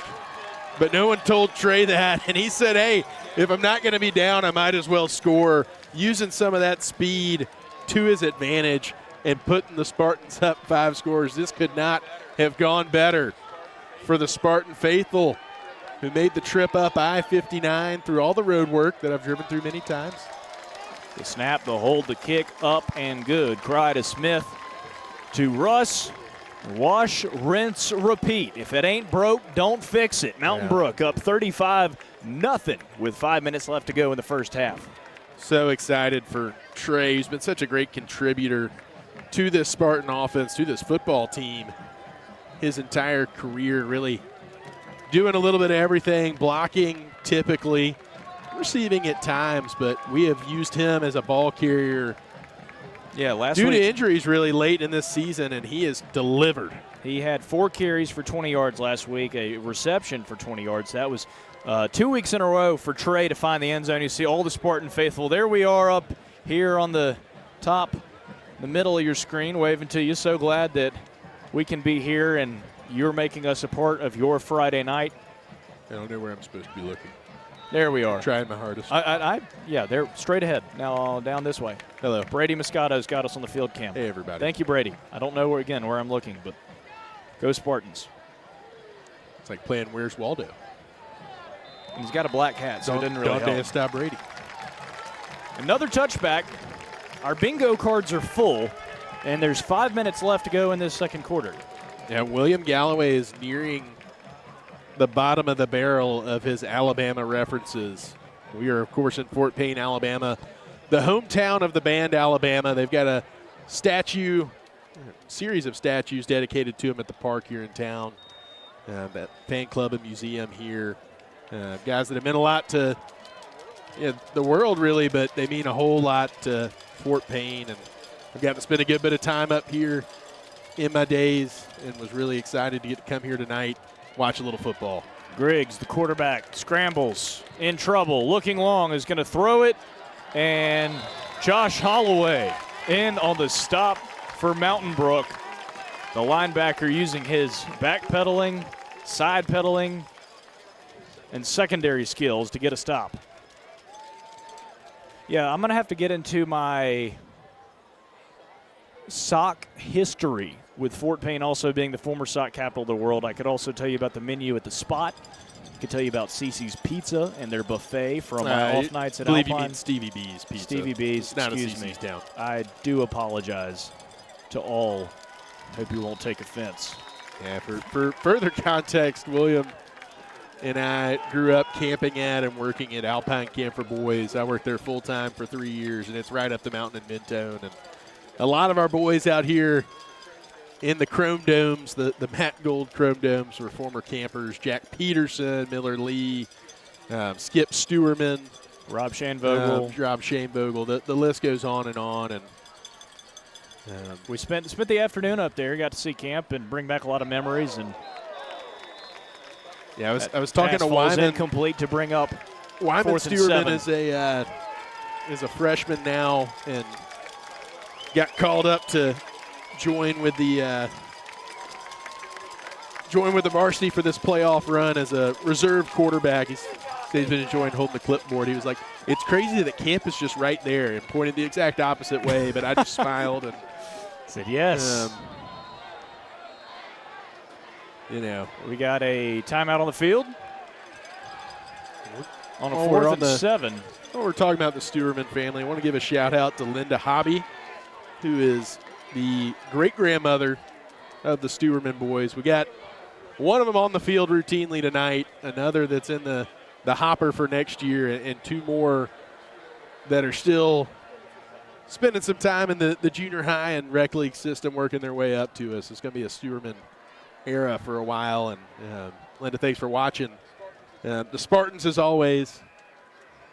Yeah, Wayne, we'll get to our fans of the game in the second half and next week in athletics and all those great things. Getting text, of course, lovely wife Anna, she's watching with friends over at Smith Lake. I'll join her late tonight, afterwards spend the weekend with some friends, but they're watching, so shout out to the SLS squad over at Smith Lake and Anna. And Brad Easley is chewing as much of this clock as he can to try and get you to the lake that much sooner, William. Really just for us to win the game. Former fan of the week, Lori Wheel, text in, says she's watching. I believe they're down in Montgomery. So And we also we'll do text updates. We'll have Trips trivia for you as well. So a lot of second half content coming your way. We might get to some of it here in the later stages of the second quarter. Yeah, while we're talking about it, I did get word from Bob Shoulders that it seems like it was the correct call to mark it off from the spot that we first touched the punt, because it was ruled that the holding occurred before the punt had been caught. Can I take my phone back now? So that's the difference. You can have your phone back. All right. Just don't have it out again. I got some Candy Crush to play at halftime. This punt from the Wildcats going left to right, fielded and bobbled and brought in by Colvin at the 35. He crosses midfield, finds a tackle, finds a hole, skips across the 30, down to the 22-yard line. What a return from John Colvin. John Colvin, that rarely bobbles one, but I feel like every time he does, he just knows he has to make up for it. And he does in abundance right there as he gets it all the way down inside the 30. Nearly to the 20-yard line. Just an impressive kid and athlete, and saw his parents rolling in here tonight. I'm sure they were fired up for that one. And the touchdown earlier. Big night for JC. With 4 minutes to go in the second quarter and a 35-0 padded out lead, Mountain Brook takes over, 1st and 10 from the 24. Stewart left, and he stopped after he gains 3 yards.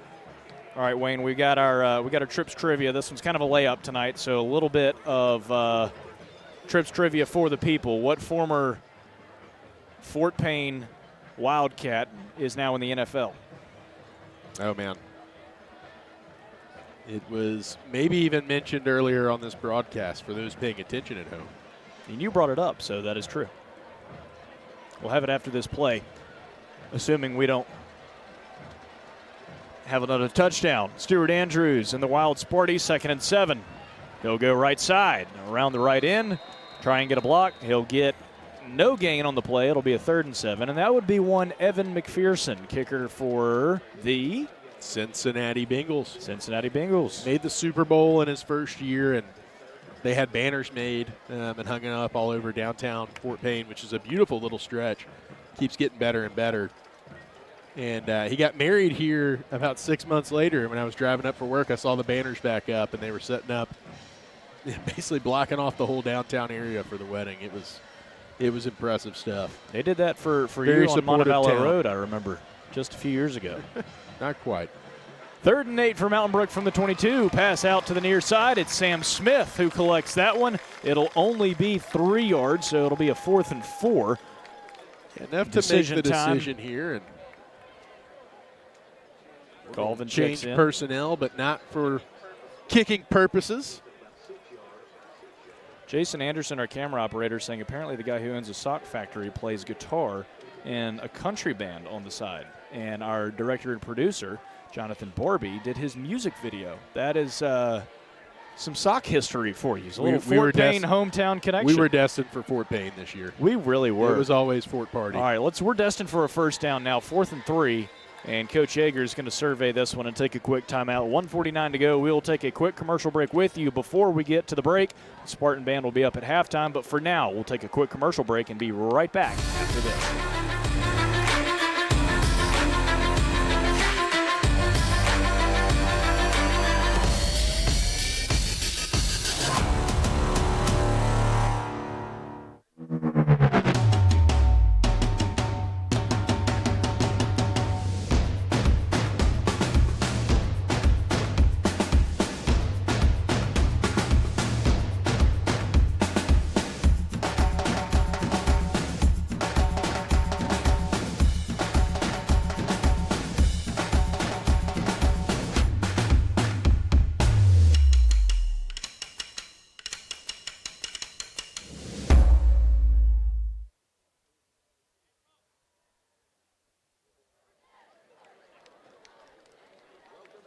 Welcome back into Wildcat Stadium. Mountain Brook facing a 4th and 3 with 1:49 to go in the half. And we want to introduce you to our fan of the game. Of course, this week was Veterans Day, and we have many Mountain Brook community members who have served or are serving. And we want to highlight J.B. Cook, Mountain Brook class of 2024, former Spartan, and now is at West Point. And so as one of the many affiliated men and women in the armed services connected to our community, J.B. Cook is our fan of the game. J.B. and all Spartans everywhere in military service, thank you for your service, and we appreciate you this week on Veterans Day taking place this past Tuesday. 4th and 3 from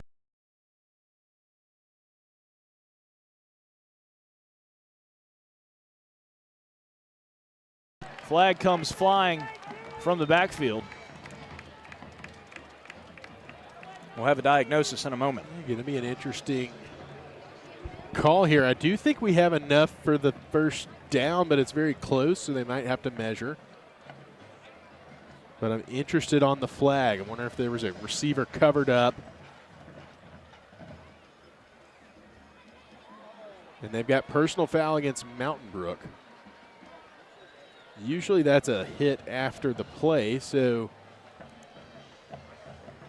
don't know how they're going to sift this one out. I think if it's during the play, it's probably still 4th down. If it was after the play, there's a chance we got the first down, and then you back us up.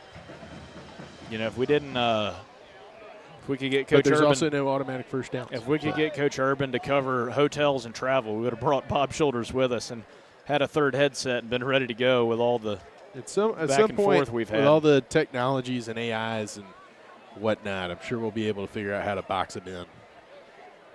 We don't want AI Bob Shoulders, though. We want him in the He needs flesh. to be wearing like a Mike Pierre outfit. One of those clip-on suit and ties we pan to. Just have him ready to go. So we did get the first down. So it was after the play was over, so we got the first down. And now they we're back at the us 28. up, but we got a fresh set. Now we're at the 28. So makes sense. You may be just as confused as I am, but we've got more opportunity to score and plenty of yards to work with. Trey Vincent on first down. Clock running. He goes right side and picks up 1.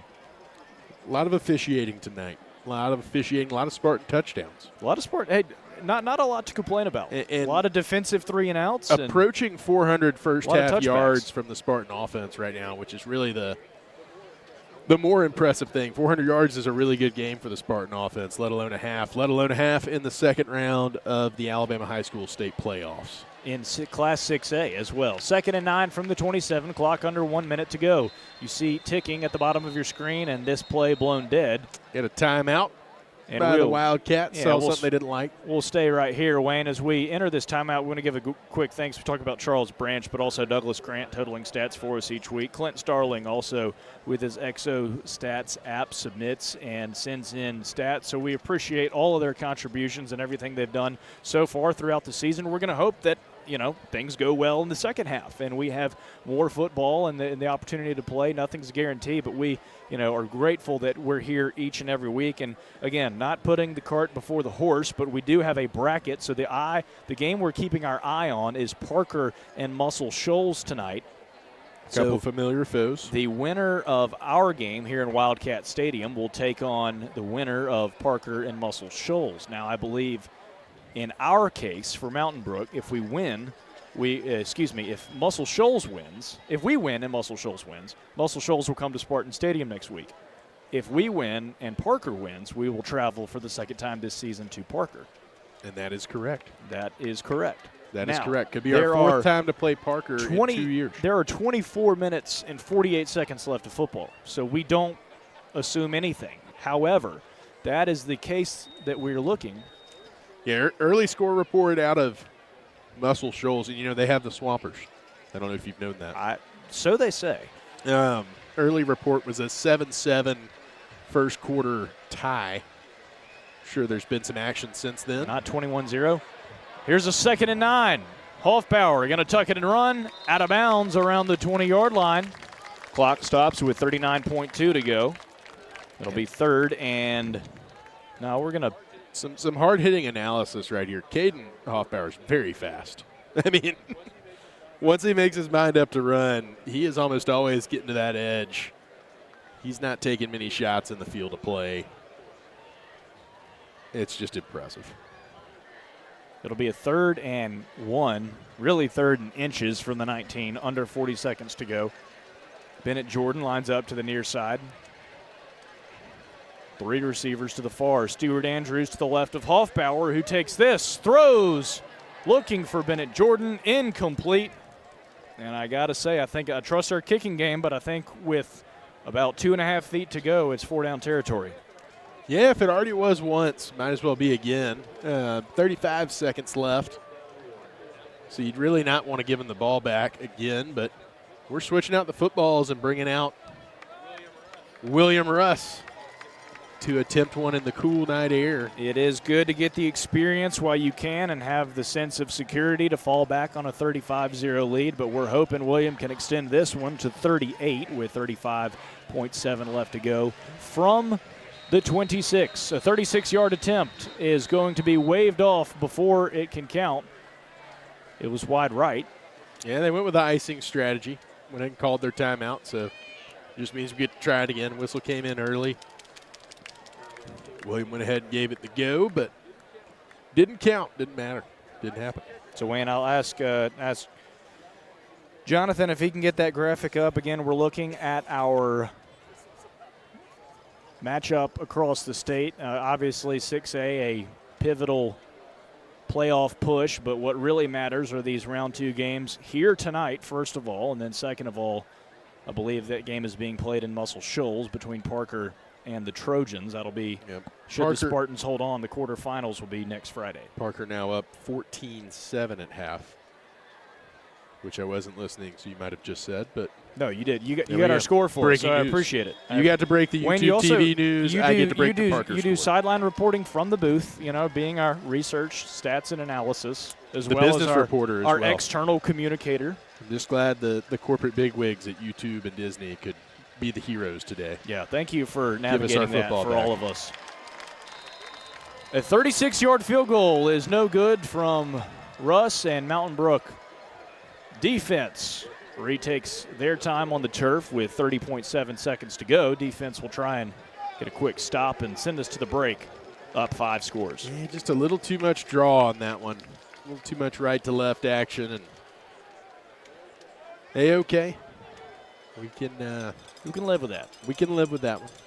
The kicker on the other end, I keep just calling him kicker. I need to get his name right. Hayden Chambers on the other end, who is almost certainly going to college next year to kick for probably a very good team. I need to look that up as well. I think he will be kicking in the future. That is my analysis.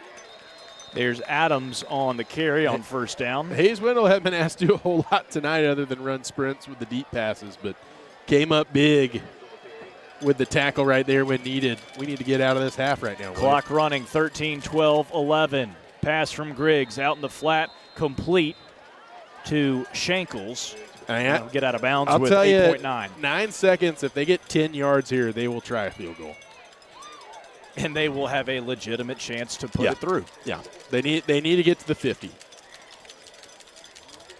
It's like we're all of a sudden we're Jim Nantz and Tony Romo calling NFL 2-minute with a guy who it's just a totally different game. I think they have no, they are out of timeouts after that one. They did so 8.9. What could be the last play on a 2nd and 2 from the 40. Griggs in the gun. Adams behind. Griggs. It's going to go long. Mac Mandel in on coverage, incomplete, too far. It's 2.7 seconds to go. See no sign of an oncoming kicker.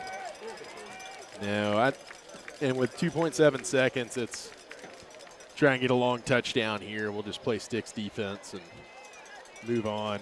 I'm a little disappointed. I really wanted to see him attempt a super long field goal in high school. Well, would have been cool. I would have hoped he missed it. I like bagels. I would have helped it have I like bagels, donuts, and goose eggs. So we're in a good spot right now. Here's a give to Adams on 3rd and 2, and that'll take us to the break. Mountain Brook up 35-0. The Spartan Band is coming up in a moment.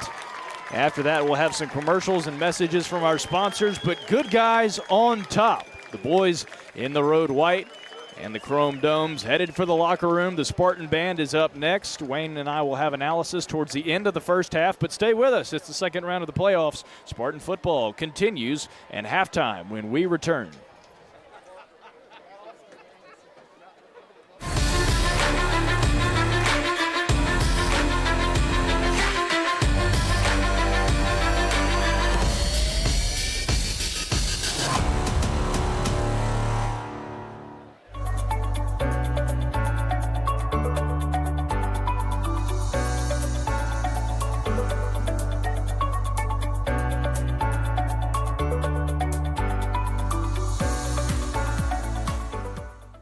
This is head football coach Chris Yeager. I'd like to thank all of our sponsors for your support of our football team and the athletic department. We couldn't do what we do without you, so thank you for your support, and go Spartans.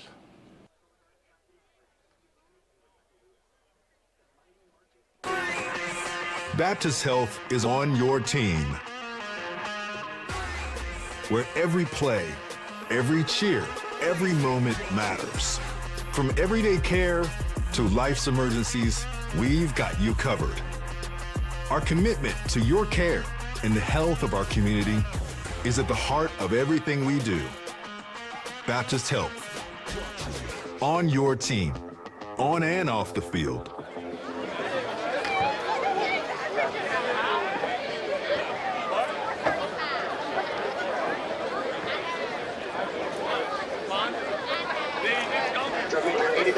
Is the band ready?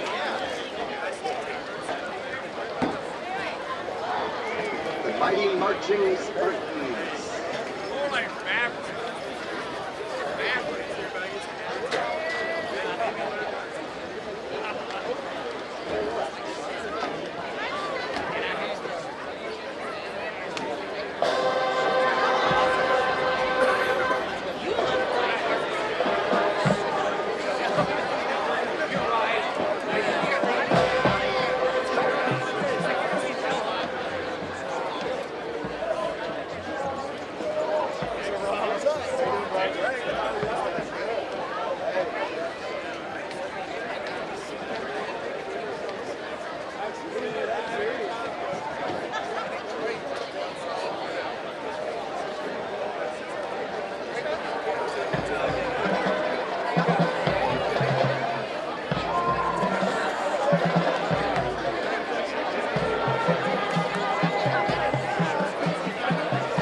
Ladies and gentlemen, the Mountain Brook High School Marching Band.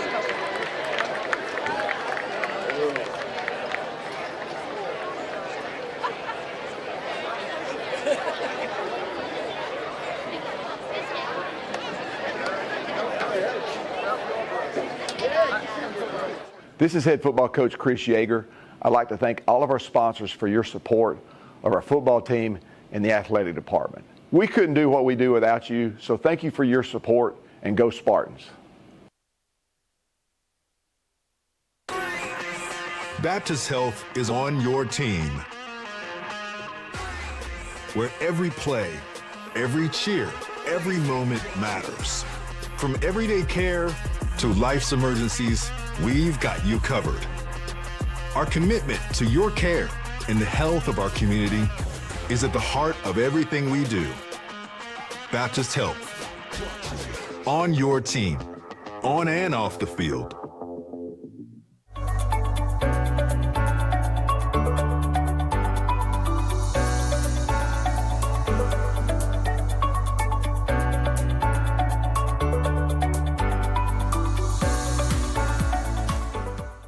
Mountain Brook, we're not just your home team. We're your team for the best value guarantee. Save with a 3-year price lock. And get a free phone on any plan. Need even more ways to save? Get free satellite text messaging for all. Save 40% on top streaming services. Plus, save $15 a month when you bundle mobile and home. Score these great deals at Cellular Sales, your local Verizon authorized retailer. Hey, I'm David Faulkner. As a graduate of Mountain Brook and as a parent of 3 students who graduated from Mountain Brook, I am proud to support Mountain Brook High School athletics. I hope you'll join me in doing the same, and I look forward to seeing you at a game. Go Spartans!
There's only one place Alabama trusts for every ride, time after time. Royal Automotive at the corner of I-65 and Highway 31 in Vestavia. 4 dealerships, unmatched selection, countless smiles. For over 50 years, your friends and neighbors have chosen Royal for every ride for generations. Royal Buick GMC, Royal Volkswagen, Volvo Cars of Vestavia Hills, and Royal Pre-Owned Automart, where I-65 meets Highway 31. RoyalAutomotive.net. For every ride, there's Royal. Right when I toured Stanford's campus, I immediately felt the communal atmosphere and environment. A lot of parents, they're looking for a place where their children can come, they can continue to grow in Christ, they can feel safe, and they can be encouraged and motivated. We promise them that when they come, they're going to be surrounded by people who love them, who help them to find meaning and purpose in their life, and who really help them to flourish and become the men and women that God is calling them to be. Out of every place that I could have gone, this was the place for me.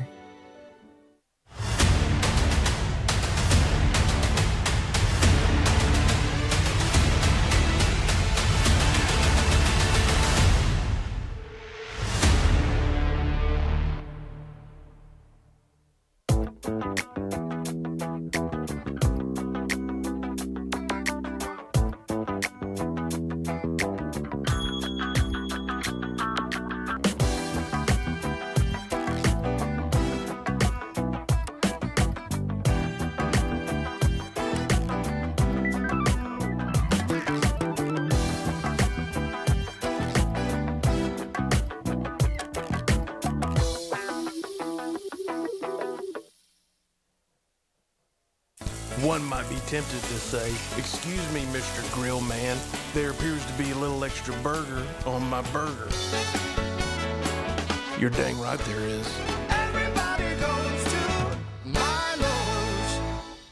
Only an hour and a half from Spartan Stadium, Lake Martin is more than just a lake. It's a century-old symbol of energy and recreation. At Russell Lands, we've always known its power. Sunrises and sunsets captivate us, and memories are made all summer. Russell Lands celebrates the lake with a community of lakefront neighborhoods, marinas, restaurants, golf, markets, and an adventure center. We're committed to honoring and preserving Lake Martin's beauty and spirit for generations to come. That's the power of the lake.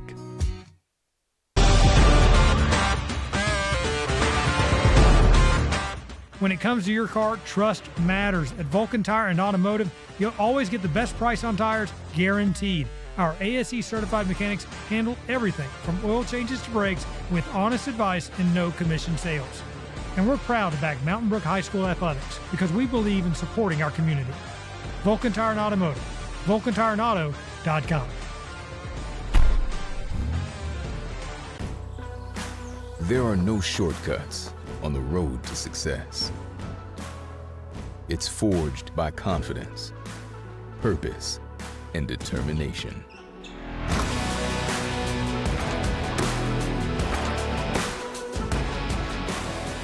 Everyone has potential. Few have the power to unlock it. The University of Alabama, where legends are made. This is head football coach Chris Yeager. I'd like to thank all of our sponsors for your support of our football team and the athletic department. We couldn't do what we do without you, so thank you for your support, and go Spartans.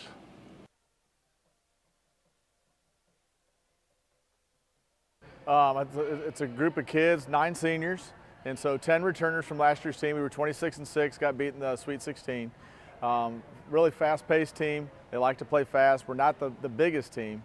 But we got a lot of skilled guys, like to share the basketball. A lot of them shoot the three extremely at a high clip. And so being unselfish, it's a traditional Mountain Brook team where it'll be a fun product for everybody to kind of watch. Well, we open up with Payne Park on Monday. And so we've had some great battles with them over the years when both of us were 7A and then obviously in 6A. Homewood, we are going to do a home and first Friday in December that we're starting. So we host them this year. As you saw in the sub-region game last year, it was standing room only, a sellout. And so that's exciting. And then obviously, like you talked about with both the games with Vestavia, well, we played 2 great games with Pelham, Tuscaloosa County. There's a lot of good teams that are on our schedule that we're excited to play. We've got a core group, a core 7 that's returning. You know, I've got 2 seniors, Clarkie Wilkinson and Annabelle Avery, and they take that role very seriously. I think they're going to kind of trickle down to the others. We've got juniors, you know, Maddie Walter and Lindsay Dean, who Lindsay Dean will play a bigger role. Maddie's a returning starter, as well as Clarkie, and was one of our returning scorers for us from last year. And then you've got sophomore groups who's heavy in the guard play, and which our 4 is our guard, but you know, Avery Davis, who's just a returning experienced player, Kate Bakken, who will have a good year this year, and Kate Garrett, who's going to, I think, flourish in her role with our 7 returning. And then we add a fresh group of freshmen who are hungry and wanting to dive in and wanting to learn, and so that's the big thing for us, and that we love, that they're asking the questions and they want to work hard. You've got Alexa Nelson, you've got Merritt Estes, you've got Olivia Craig, Karma Kilgore, and Lily Henderson. And I think they're going to play key minutes for us in big roles, and just getting them ready for what's to come. We've been fortunate to have a lot of success in the past few years. We've won 3 consecutive state titles, and our goals and the standards have been set that we're working to win our 4th this year. We've got a great group of upperclassmen, returning starters, and a group of hungry younger guys that really want to step up and be able to contribute to that success. Davis Smith, returning state champion, junior. Bill Bradford's junior, returning state finalist. We have some younger guys stepping up, David Newell, Nate Carter. All those guys are looking to find their spot in the lineup and go to work. Yeah, we open up next Thursday, November 13th against Pell City at home under the spotlight in our first duel of the year. And then we host 3 major tournaments, the biggest one being the second weekend in December, Spartan Invitational. 25 teams from all over the Southeast come to compete. And it's one of the premier tournaments in the state of Alabama.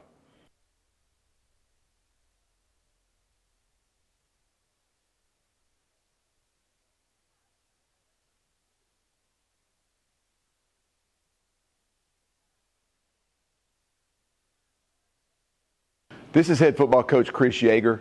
I'd like to thank all of our sponsors for your support of our football team and the athletic department. We couldn't do what we do without you, so thank you for your support, and go Spartans. Baptist Health is on your team, where every play, every cheer, every moment matters. From everyday care to life's emergencies, we've got you covered. Our commitment to your care and the health of our community is at the heart of everything we do. Baptist Health, on your team, on and off the field.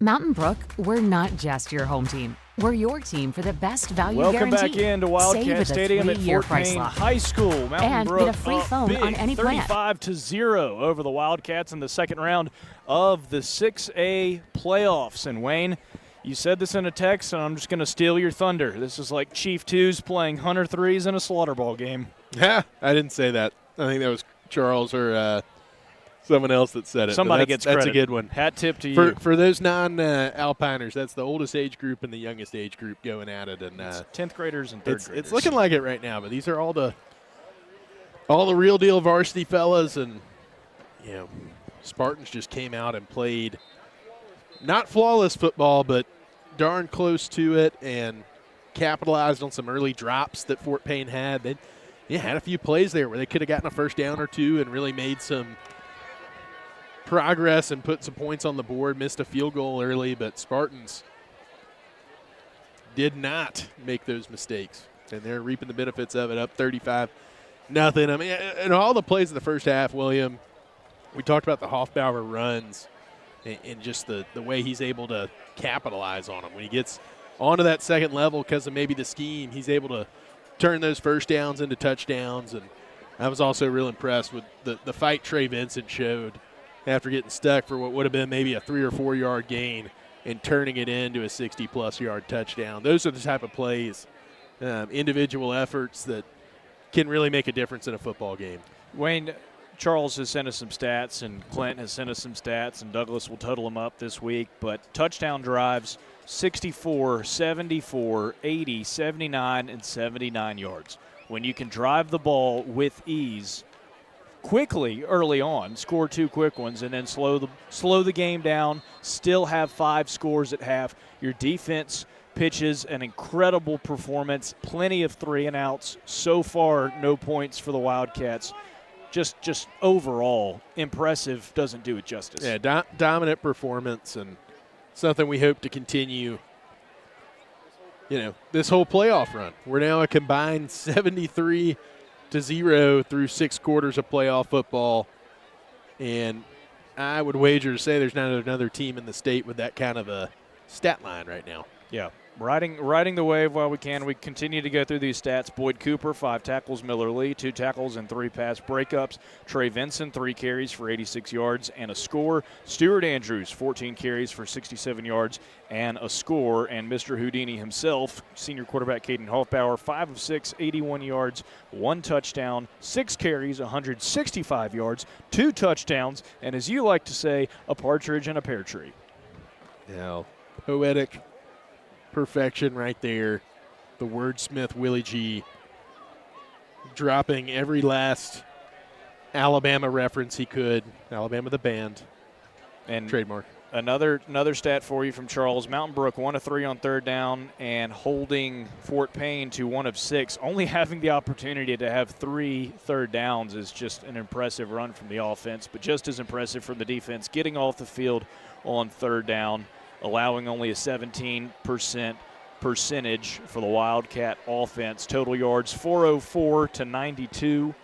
Spartans 81 yards in the air to the Wildcats 35, 323 yards on the ground for Mountain Brook, and 57 for the Wildcats. And with that, we want to tell you, we talk about this Mountain Brook defense. We want to tell you about our student athlete of the week. It is Billy Farrow, and Billy is one of the defensive lineman, played a little bit of edge for Mountain Brook, has now moved a little bit, sometimes on the interior, sometimes on the edge, played the rover position, but congratulations to Billy Farrow for being this week's Student Athlete of the Week, a gentleman and a scholar.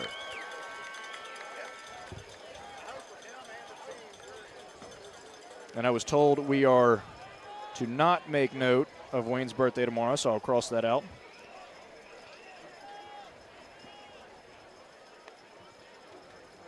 Nice weather we're having. We'll put 12 minutes up on the clock and get ready for this third quarter. What do you say? Just giving Willie G the silent treatment a little bit. It's the good stuff like that. Keeps you going on chilly third quarter kickoffs here. The temps have dropped significantly. We're in the balmy mid-40s. And I should have brought an extra layer, as I'm sure my mother and my wife and all those that care about me in my life would have told me to do. But they weren't with me on the road trip, so we're just going to stay up and stay moving this You did bring half. Todd with you. He's not up here in the press box, but Todd is up at camp. Todd is residing stowed away somewhere up at Alpine Camp for Boys right now. Our 3-year-old lab who spent the first of his 3 years full-time up at camp as the camp dog, making his return.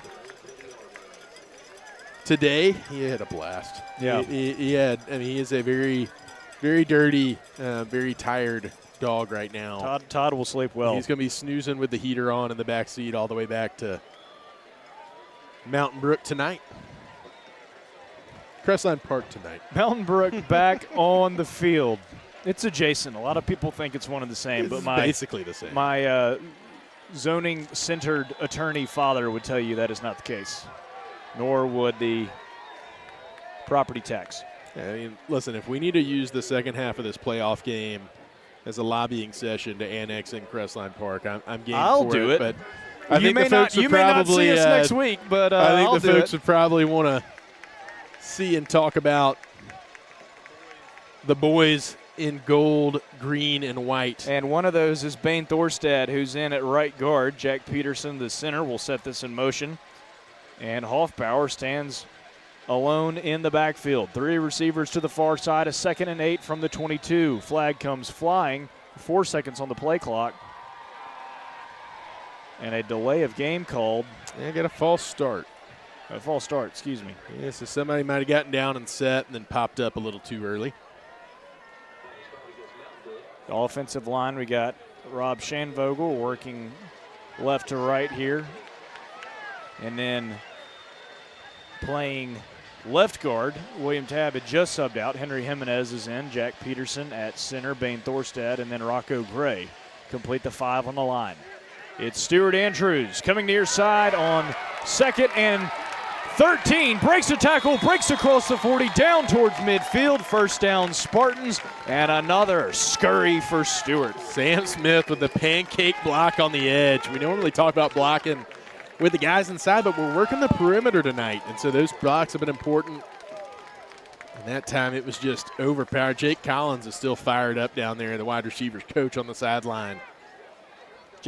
Coach Collins is a pretty mild-mannered guy. Then on game days and practices, you see him, and he can just get amped with the best of them. And I know his wide receivers share that enthusiasm and obviously passion for the game. 1st and 10 from the 47. Stewart gets this one, goes right, breaks the tackle, breaks far side, inside the 40. Back-to-back big runs from the senior, Stuart Andrews. If you want to know who made the key block on that one, it was everybody. I mean, that is hat on a hat, moving down the field, imposing our will here in the second half. Payne snagged the linebacker for us. Archie blocking downfield for the extra yards. And this is a block by committee. Playoff ready. Playoff delivering Spartan offense. 10:27 to go in the third quarter. Spartans up 35-0. 1st and 10 from the 37. Trey Vinson, the tailback, goes right side. Inside the 30, carries his way inside the 25, and another first down. 3 plays, 3 first downs for Mountain Brook. Shuffling the O-line some more. We put our good friend William Tabb back in the lineup there. Let him get a piece of it as well. I saw him working extra hard on the second half of that play, grinding the pile down the field. Great season by so many of these offensive linemen, just due to injury and circumstance. We've had to really shuffle a lot of guys in, and what we have now is a very deep group that have all gotten some playing time and experience now and are able to plug and play with each other. After a 14-yard play, it's 1st and 10 from the 23. Hoffbauer goes deep. This one is picked off by the Wildcats, number 3, who plays both sides. Eli Goggins steps in front of Sam Smith, the intended receiver, and it's a turnover for the Mountain Brook offense. Yeah, the right read there, one-on-one, and unfortunately the ball a little underthrown with the inside leverage there, but yeah, really kind of one of those jump ball, take a shot, and just better position for Goggins on the play. So the defense will try to continue its tremendous play as Fort Payne has a 1st and 10 from their own 8-yard line. Boyd Cooper, the defensive lineman to the near side. Miller Crumpton playing linebacker. Graham Smith, and a stop on the play there. Mac Mandel swarms in. Yeah, really good cutback there by the back of Fort Payne, and a necessary and executed tackle by Mac Mandel. So we've done a good job mixing up the looks right here, making it tough on the Wildcat O-line to know who to block. 2nd and 4 from the 14. It's a keeper from Griggs, and it's a committee of Spartans who come up with the stop. It's going to be a 3rd and short, but nonetheless, 3rd down is better than 1st down. Yeah, absolutely. Miller there early and not fooled by the zone read right there, and able to get a hand on it to slow it down so that John Thompson and others could finish the job. 3rd and 1 from the 17. 3 receivers to the far side for the Wildcats. Tight end to the near. Griggs alone in the gun. He's going to keep this one, call his own number, go left side, and it'll be enough for a 1st. Taken down by a host of Spartans around the 24-yard line. Stretch out the zone right there with the QB run, and able to find just enough for the fresh set. Ball now to the 24, 4 minutes into this 3rd quarter. Fort Payne Wildcats, having won 9 games in a row, going to need a spark on offense to try and get back into this one. Pressure from Mountain Brook, a pass looped out to the far side, and Mountain Brook comes up with a stop. Let's check out this replay. Well, Josh Holloway saved the game. We had a sellout blitz right there, and all of a sudden, just from the bottom of the turf, it looks like Holloway came out of there and made that play. He did a great job of goes 1-on-3 to make the tackle. Reading the blocks and reading the scheme right there. There's that broken apart line look. 2nd and 8, far side. Big pickup from the Wildcats across the 45. Their 3rd 1st down of the night, and Mason Baines checks into the lineup for Mountain Brook, replacing John Thompson. Yes, I mean, that's just a quick screen, but instead of 2 receivers out there blocking the DBs, you got 2 offensive linemen, and a little bit tougher for the Spartans to shed the blocks and make the play. Good job by the safety coming in and cleaning it up and making it right. See if we can tighten up and get off the field here. 1st and 10. Scoreboard says from the 3, but it is the 43-yard line. Another double reverse, and it's going to be a pass. Griggs, near side out in the flat, and delivering the boom, it's L.G. Williams. Man, L.G. Williams made for TV right there with the big hit. Well, that was a double reverse, back to the quarterback, throwback screen. In the corner, your job when things start reversing is stay at home. Stay at home. Stay at home, and LG did just that. Able to lower the boom with the hit stick at the end. Great play by the senior. LG Williams, one of the Spartans among us in the secondary. 2nd and 14. Griggs hit as he throws. Takamama turnover. Picked off by Miller Crumpton. A flag comes flying from the near side. This may be trouble, but nonetheless, if Miller it's pass Crumpton. interference, it gets negated because of the tipped pass, because it was tipped by Miller Lee. Or maybe he was just impacting the quarterback. They might not rule it truly tipped. We'll wait on our official. He's able to come in and force the errant throw straight into Miller Lee's hands. Or his third. Miller Crumpton's hands. 3rd interception of the year if it stands. We got my turnover chain ready to go. Yeah, going to have to leave the turnover chain on ice, unfortunately. Oh. They called it a hold, not a pass interference, a hold, and so that means it happened before the pass was thrown. Came flying in from what you now see is right about the 40-yard line on the right side of your screen.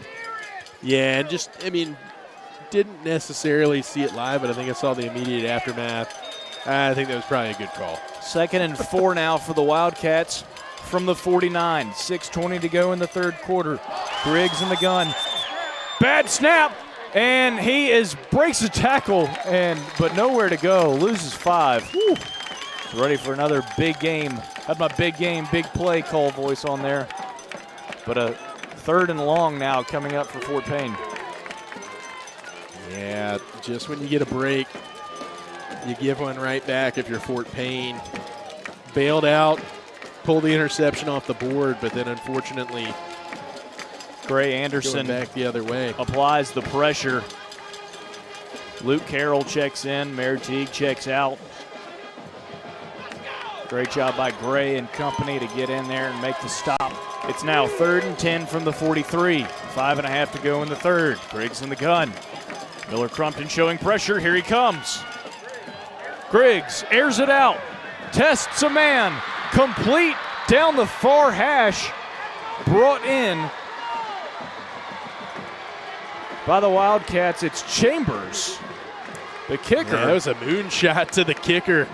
And he's down to a lot the of 10. those quick twitch, powerful kickers are also really, really fast. And he was able to use his speed right there and just get just far enough down the field for the reception. Pretty sure Griggs threw it all he could right there. Gaines Drew makes the touchdown saving tackle for Mountain Brook, but now a 1st and 10 from the 11. Spartan defense trying to tighten its loose ends here. 4:52 in the 3rd quarter. A give. Running hard and running right, but stopped shy of the goal line. Mac Mandel pushes the man all the way back. Caden Adams stops at the force of Mac Mandel right around the 2-yard line. Yeah, I tell you what, if LG Williams doesn't come in there to swoop in and help his buddy Mac Mandel out, that very well could have been 6, but instead it's 3rd down. Or, sorry, 2nd down and from the 3. From the 3. Griggs in the gun. Little wing T look here. The first we've seen of the year. Stopped in the end zone. It's a score, and Fort Payne on the board with 4:03 to go in this 3rd quarter. Touchdown. The Wildcats. important piece is that it took them time. We've been able to run about 8 minutes off the clock here, but just when you got the Spartans offense rolling, the kind of jump ball type thrown interception, and they're able to churn it all the way down the field. Turnover comes off the board for a penalty, and all the breaks we were getting in the first half are starting to flip on us. But as long as they don't flip too fast, I think we'll be okay. Spartans cushion takes a little beating now from 35-0 up to 35-7 the score. 4:03 to go in the 3rd quarter. Wayne, we've got to give a nod to our Cahaba Sports Group production crew tonight. Jonathan, Jason, Brooklyn, and Brady bringing us to you through the magic of TV. We appreciate their hard work, braving the elements of the cold and allowing us to be with you and allowing you to take in Spartan football just like you would be here on a Friday night. So we're so glad and thankful for them and glad that everybody's joining us on the NFHS Network. And get the Spartan faithful a good shout out here. It is a packed visitor stands with family members, parents, and grandparents and friends, and a great showing folks making the drive about 100 miles up the road to Fort Payne tonight. Vulcan Tire and Automotive kickoff will go left to right. Deep to receive for the Spartans. It's John Colvin and Archie Andrews. This onside is got it. Recovered by the Wildcats. Yeah, I mean, and look, just like that, the tables have turned. Hayden Chambers gets a lot of credit for this because he has now gotten the big play that got him down to the goal line with the deep reception. He successfully onside kicked and successfully recovered the onside kick right there. The front line just not really thinking about the situation. Season on the line late in the game. Got to double check before you take off down the field. Griggs on first down from midfield. He's going to air it long. He has a man streaking wide open. Busted coverage. 50-yard touchdown pass to Cooper Jackson. And within 14 seconds, Fort Payne has scored twice and made this a 35-13, potentially 35-14 ball game. Well, just when we felt things were getting very, very comfortable, how the turntables have turned. It's about to get uncomfortable on the Spartan sidelines once these coaches have a few discussions with the boys.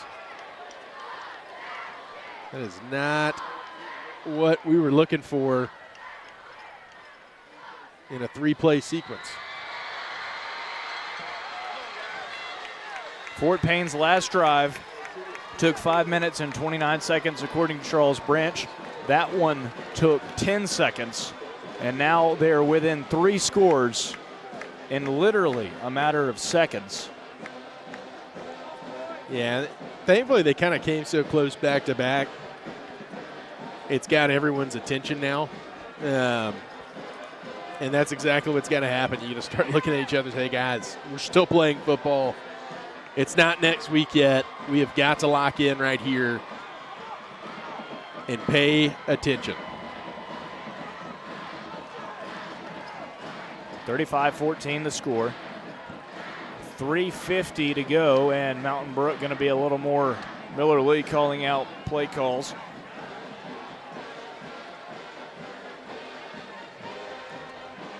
Mountain Brook being more conservative on this front of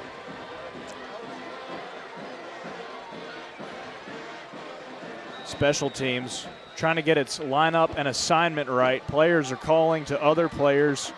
A late check-in from Andrews, and LG Williams will let this one sail towards downtown Fort Payne. Flag comes flying. Super disappointing right there, because Stuart Andrews knew that it was a touchback, saw it was a touchback, and decided to block and make a pancake block, but well after the whistle, and that's going to be 15 going back the wrong way.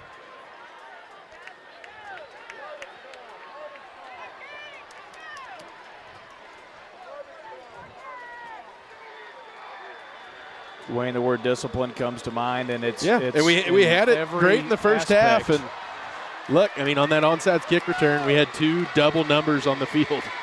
That would have been a penalty as well.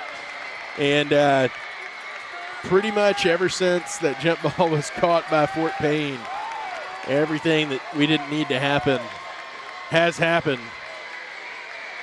And now back to the 10-yard line. Mountain Brook will take over, 1st and 10. Up 3 scores with 3:50 to go. In the third quarter, that is. Hoffbauer in the gun. Single tail back to his left, it's Trey Vinson. Hoffbauer on the keeper. Oh, this looks familiar. Gets a pancake block. He's going to have nothing but space. There's a hanky on the field. This one may come back, but Hoffbauer goes 90 yards for the score. It's going to come back for a hold. And I'll just say that our coaching staff vehemently disagrees with the call, as does yours truly. I've agreed with every one of them up to now, but that one was one of those, I'm going to make it really look like they're holding me because I know I just got beat on the edge. That should have been another long touchdown. I think Sam Smith had a great ceiling block. Yeah. Now, their corner very much did I'm going to kind of run in and fall a little bit, and it didn't trick the side judge, and it didn't trick the deep judge, but it did trick the white hat official standing in the center of the end zone. I totally believe it looked like a hold from his ankle, but I didn't see much there. Not necessarily it. Jonathan Barbie in the truck giving us another look at that. Thank you, Jonathan, and thank you, Caden. However, just pretend it didn't happen and do it again. We'll catch your breath a little bit, Caden. We'll see what else we got. Anyone who thought we'd just have a nice, boring second half, boy, are you surprised. It's been a doozy here. 9 minutes in. Hoffbauer goes right side this time after faking a give to Vincent. Stays on his feet, breaks a tackle, goes 2 yards. And that'll bring up 2nd and 8.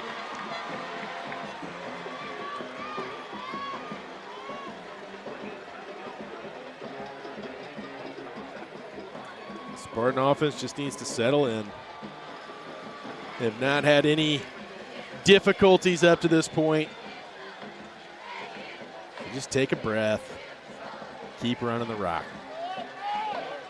2nd and 8 from the 12 as the clock hits the 3-minute mark in this third quarter. Fort Payne band making some noise as Mountain Brook works from the far hash in front of their band, and Trey Vincent breaks the tackle, breaks 2 across the 20, picks up a first, and strong and steady are the Spartans, Wayne. Great scamper, great first down pick up there.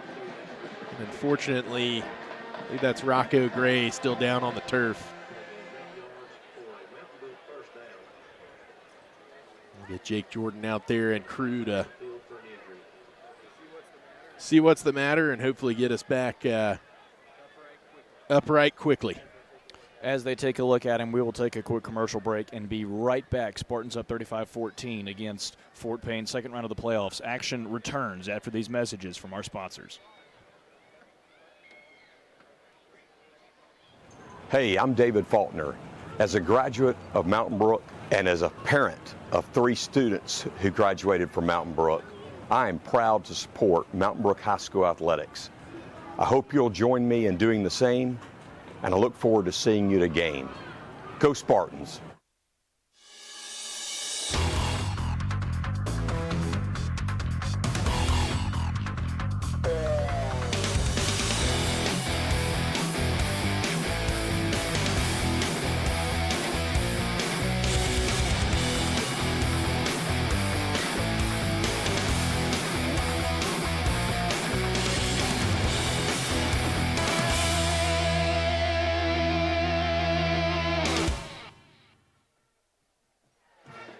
Rocco Gray walks off, 3-year senior starter under mostly his own power, some assistance from our medical staff, and now he hustles off to the training table. We'll keep an eye on him. Now rotating to right tackle, Henry Jimenez moves back to his original position. William Tabb in at right guard. 1st and 10 for the Spartans, ball in the 22, 2:35 and clock running. Trey Vincent, near side, breaks a tackle, spins back, nowhere to go. It'll be a 2nd and long.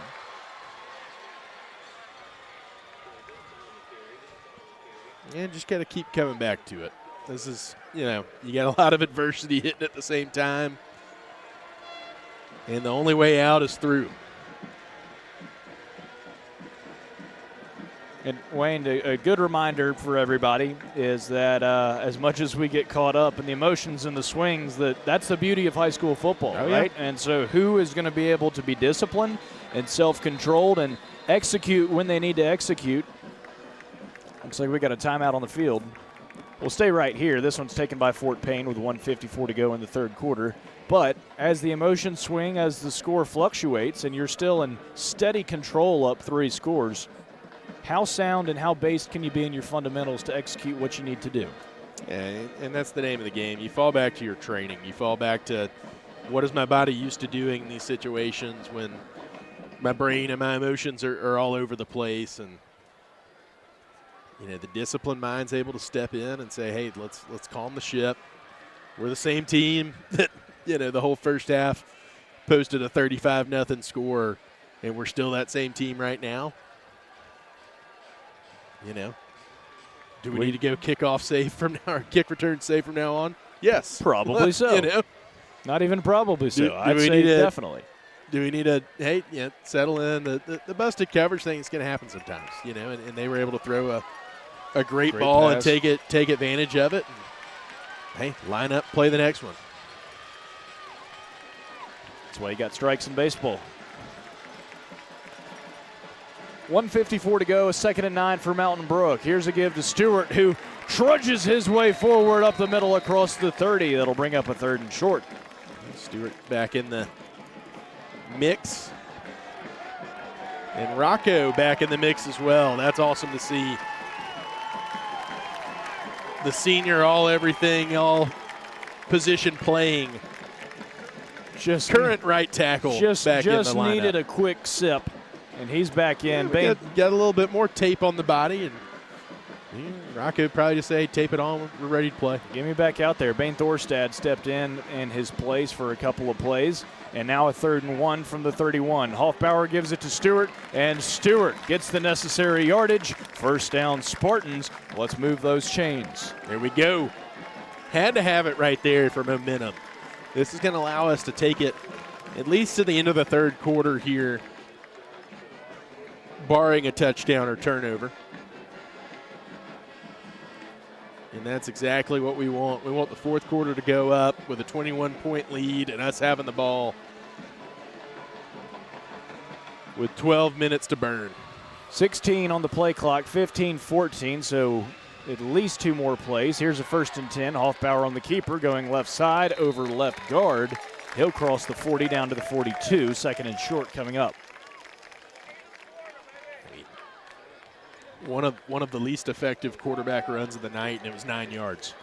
That's what you got. That's a good outing. That's what you can say about Caden Hoffbauer's night tonight.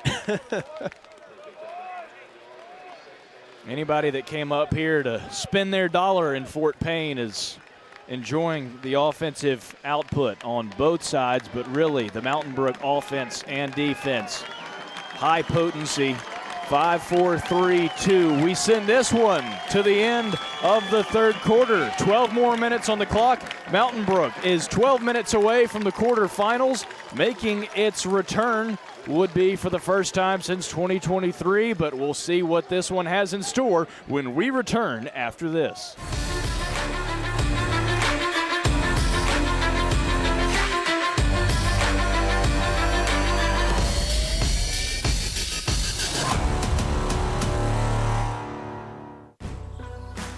There are no shortcuts on the road to success. It's forged by confidence, purpose, and determination.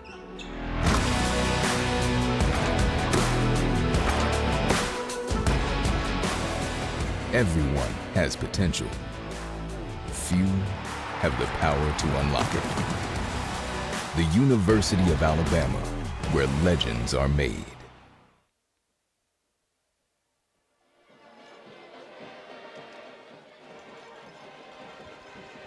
The sounds of Wildcat Stadium.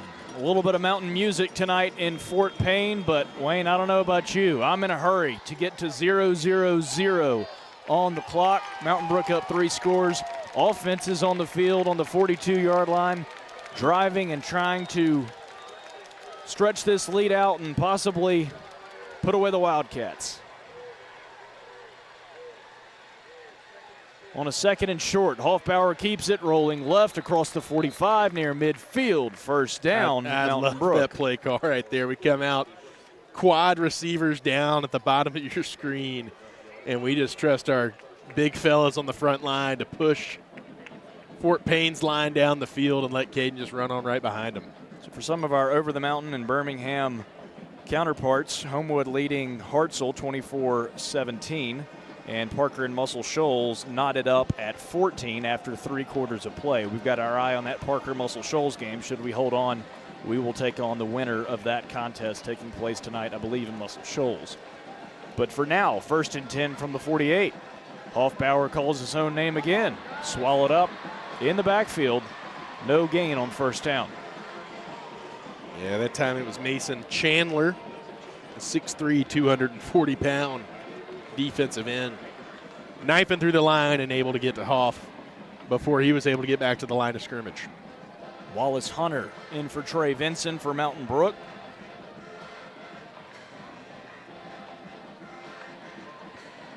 Just keep churning it, guys. Keep churning it. One play after a time. Wayne, you know how to eat an elephant?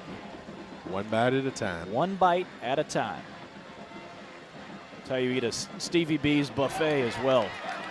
Stuart Andrews gets the call on 2nd and long, breaks a tackle, in, out, down, around the 20. Another big pickup. Stewart approaches the Royal Automotive red zone. Stewart somehow knew in the middle of that run, in the middle of the field, that he could cut it and somehow get to the sideline. That's just great instincts. Watch him about right there. He's like, whoop, I'm going to the sideline. I can get another 10 yards and more there. And Sam Smith at the end was throwing dudes out of the club and down the field. It was vintage Spartan football on a chilly night in Fort Payne. Sam Smith, the bouncer. 1st and 10 from the 21, 10:34, 33, 32 in this final quarter of action here from Fort Payne. William Galloway alongside Wayne Ingram. We're glad you're with us. Hoffbauer's going to hand it off. If he's got the hot hand, you might as well feed him. Stewart stuffed on 1st. It'll bring up 2nd down.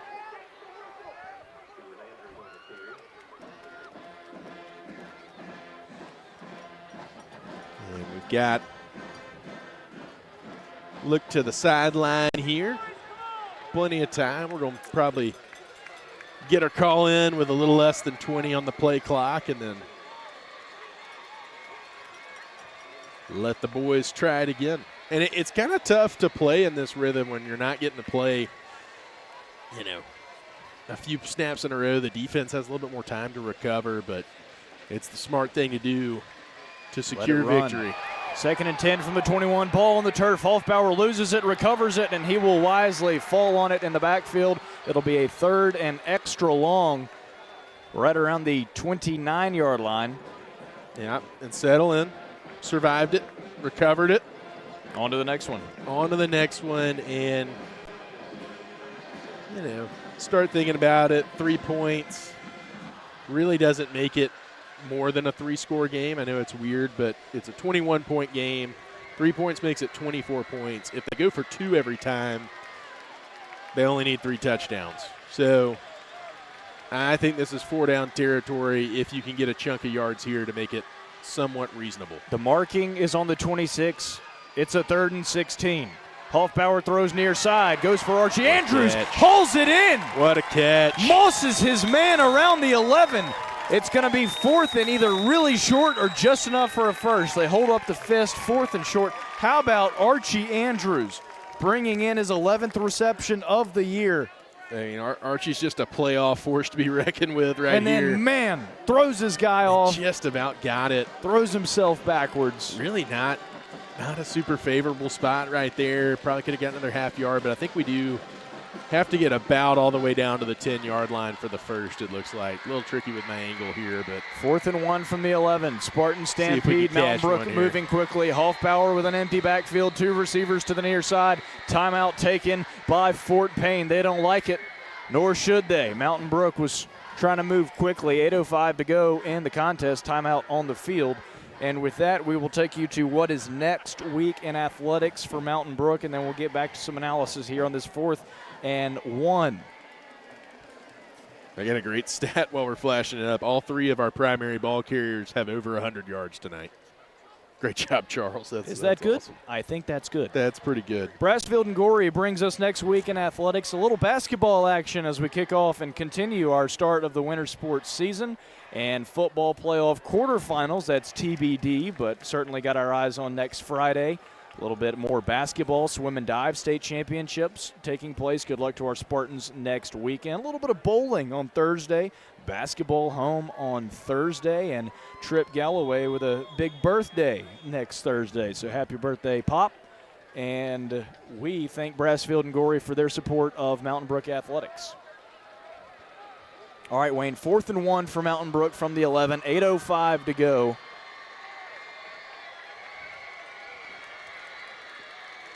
And I liked, we were coming out and empty, just Hoffbauer in the backfield there. It's been we had a successful couple rushes like that on the previous drive. Fort Payne didn't like it. They called timeout, but Spartans come out in a stampede, and now Andrews in the backfield. Hoffbauer in the gun. Stewart gets the call, and he's down inside the 10. The drive in the Royal Automotive red zone continues. They couldn't bring him down, and Stewart will help him up. Yeah, that was a hey, let's get big. One of the few times we're not severely undersized. We're just about the same size this time as our opponent. And stampede again, now ball on the 8. Taking advantage of it. 1st and goal. Tick, tick, tick, tick, tick. If you feel that heat, it's the burning of the clock. Hoffbauer on the give to Stewart, going left side from the 8. Loses it, and the Wildcats jump on it. It's a turnover. Officials are signaling that Fort Payne recovers the fumble. And particularly when you're in this low red area going into the end zone, you got to squeeze that football a little bit harder. You got to put 2 hands on it if you need to. But coughing it up right there hurts. And again, 21-point football contest here. 7:22 to play, as long as you don't give up one of those 10-second drives. Just keep making them churn it out. Time is on our side, and they're down to 1 timeout remaining. After the turnover, it's 1st and 10 for the Wildcats from their own 6. Great stick. Caden Adams on the carry. Graham Smith, it's a shame he was injured the first half of this year, because he is really fun to watch play football. He gets so fired up. Him and his brother live across the street from my parents, and I'm pretty sure my dad bums their truck to get firewood all the time. So they're good peoples in my book. When they carry a load for Mountain Brook offensively and defensively as well. 3rd and 5 coming up after the incompletion. Yeah, they went quick game there, just trying to get the ball out of Briggs' hands rapidly. Billy Farrow hustling off the field there. Scholar Athlete of the Week, I've been told. And it brings up a big 3rd down. Always a big 3rd down for Spartan football. Mountain Brook trying to get off the field. Griggs throws over the middle, complete. Josh Holloway wraps up on the tackle, but beyond the line to gain around the 20. 1st down Wildcats. Yeah. Josh in good position there, forcing them to make a good catch. And that time, Fort Payne able to squeeze it and move the sticks, but also move the clock. Spartan band striking up their 4th quarter hype song, trying to get this defense some motivation to come up big here as we approach the 6-minute mark in the 4th quarter. 1st and 10 from the 18. Low snap to Griggs. He's pressured, throws incomplete. Woo! Not many receivers around. Throws it right to the shoelaces of Miller Crumpton. Miller Lee applied the initial pressure, and Graham Smith stuck him. Forcing the errant throw and forcing 2nd and long. 2nd and 10 from the 18. 6:14 now to go in the contest. Griggs stands with Adams in the backfield. 2 receivers to the near side. Adams, right side. Wrapped up. Shoestring tackle, but brought down nonetheless by the Spartan defensive Gaines Drew. Number 24, the senior. I was talking to one of the coaches about him the other day. Said we never thought we'd be getting this much production out of him this year, but when Lawson McKnight went down and he got his opportunity, he has capitalized on it and had just a fantastic senior season for the Spartans. 3rd and 6 now for the Wildcats. Big opportunity for the Spartans. Boyd Cooper at the bottom of the line showing pressure. Motion from the Wildcats. A pass out to the Post on the middle, and that is complete to number 3, Eli Goggins. First down, Wildcats. He's another one in there. I actually think Griggs has thrown some very good intermediate short passes. He's very accurate. Probably doesn't have the strongest arm out there, but most people who play football don't have the strongest arm out there.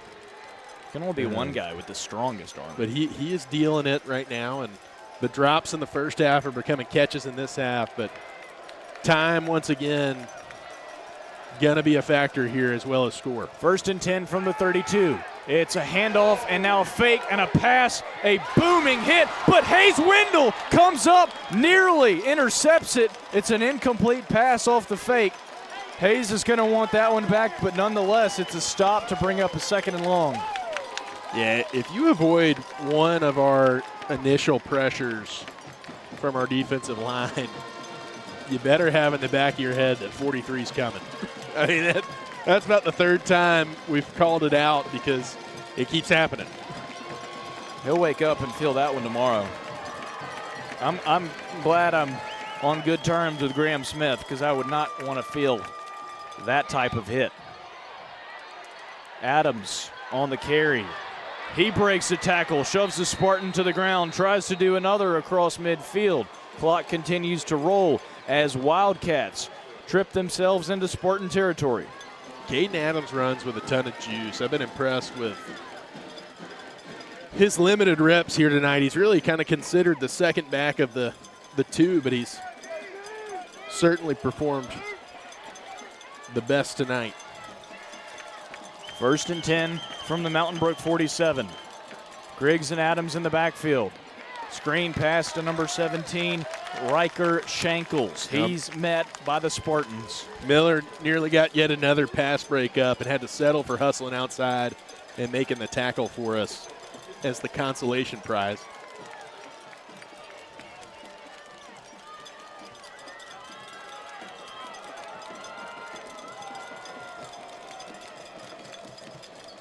Second and 8 from the 45. Under 4 minutes to go in this contest.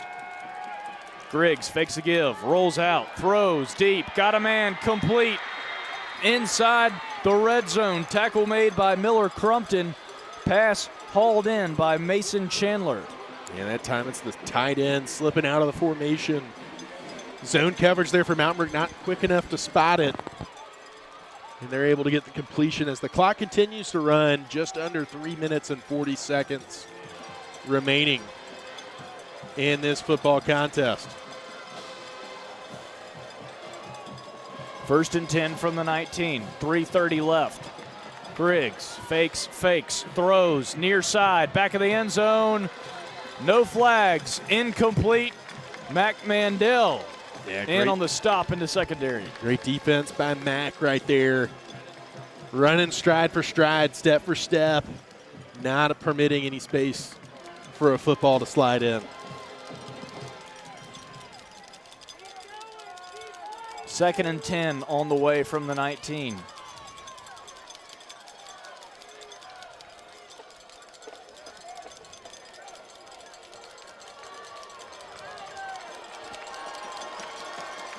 All right, under the center this time.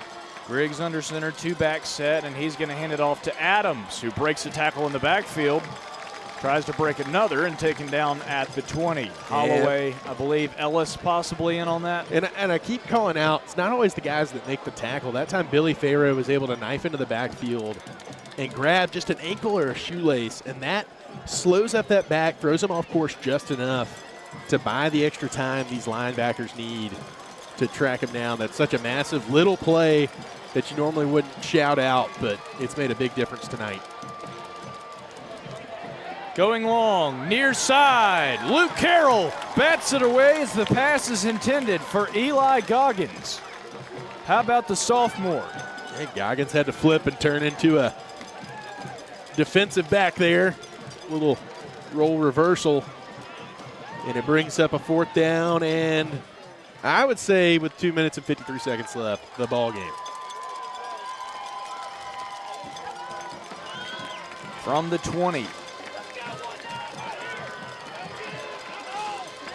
A fading opportunity of hope for the Wildcats. Goggins in the gun. Adams stands behind him at the 27. Pressure from the Spartans. Brought down. Ball is out. Who jumps on it? It's kicked, and now it's at midfield.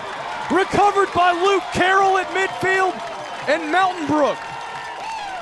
And Luke Carroll magically turns into Mac Mandel. A little jersey swap at the end. Mac Mandel, Taco Mama turnover, recovered at midfield. The Spartans on a 4th down stop. And Wayne, I present to you the Spartan turnover chain. Man, just the first truly earned turnover chain of this postseason. The Taco Mama turnover chain. Hard earned. William and I had enjoyed some Taco Mama this week. William also posted all over social media a real bad angle.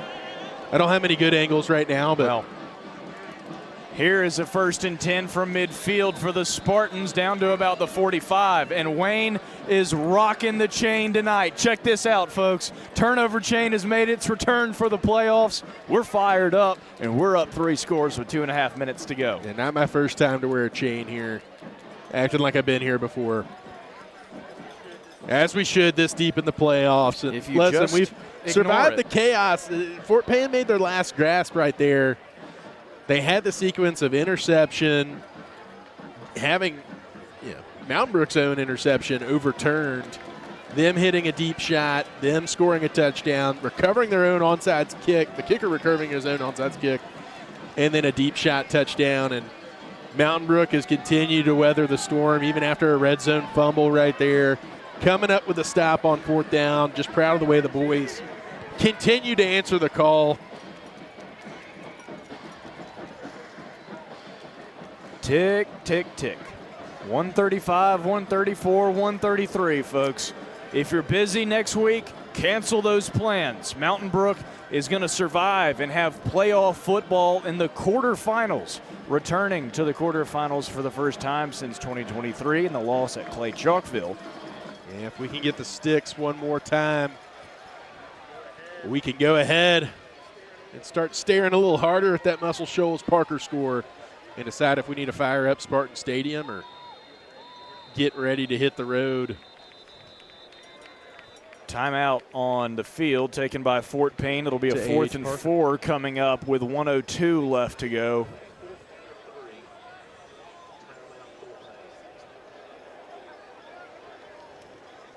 Wayne, the temperature has dipped. But it is not snowing in the Pines. These white uniforms trying to hold on and be victorious tonight with 62 seconds left. And again, we will either be at Parker or versus Muscle Shoals in the friendly confines of Spartan Stadium.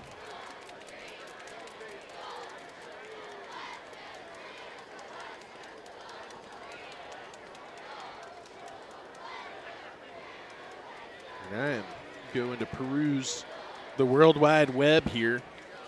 You got plans next Friday, Wayne? Kids at home, World Wide Web is what www. stands for. Fun fact. You might learn a thing or two around me. I'm going to peruse for the Parker Muscle Shoals score.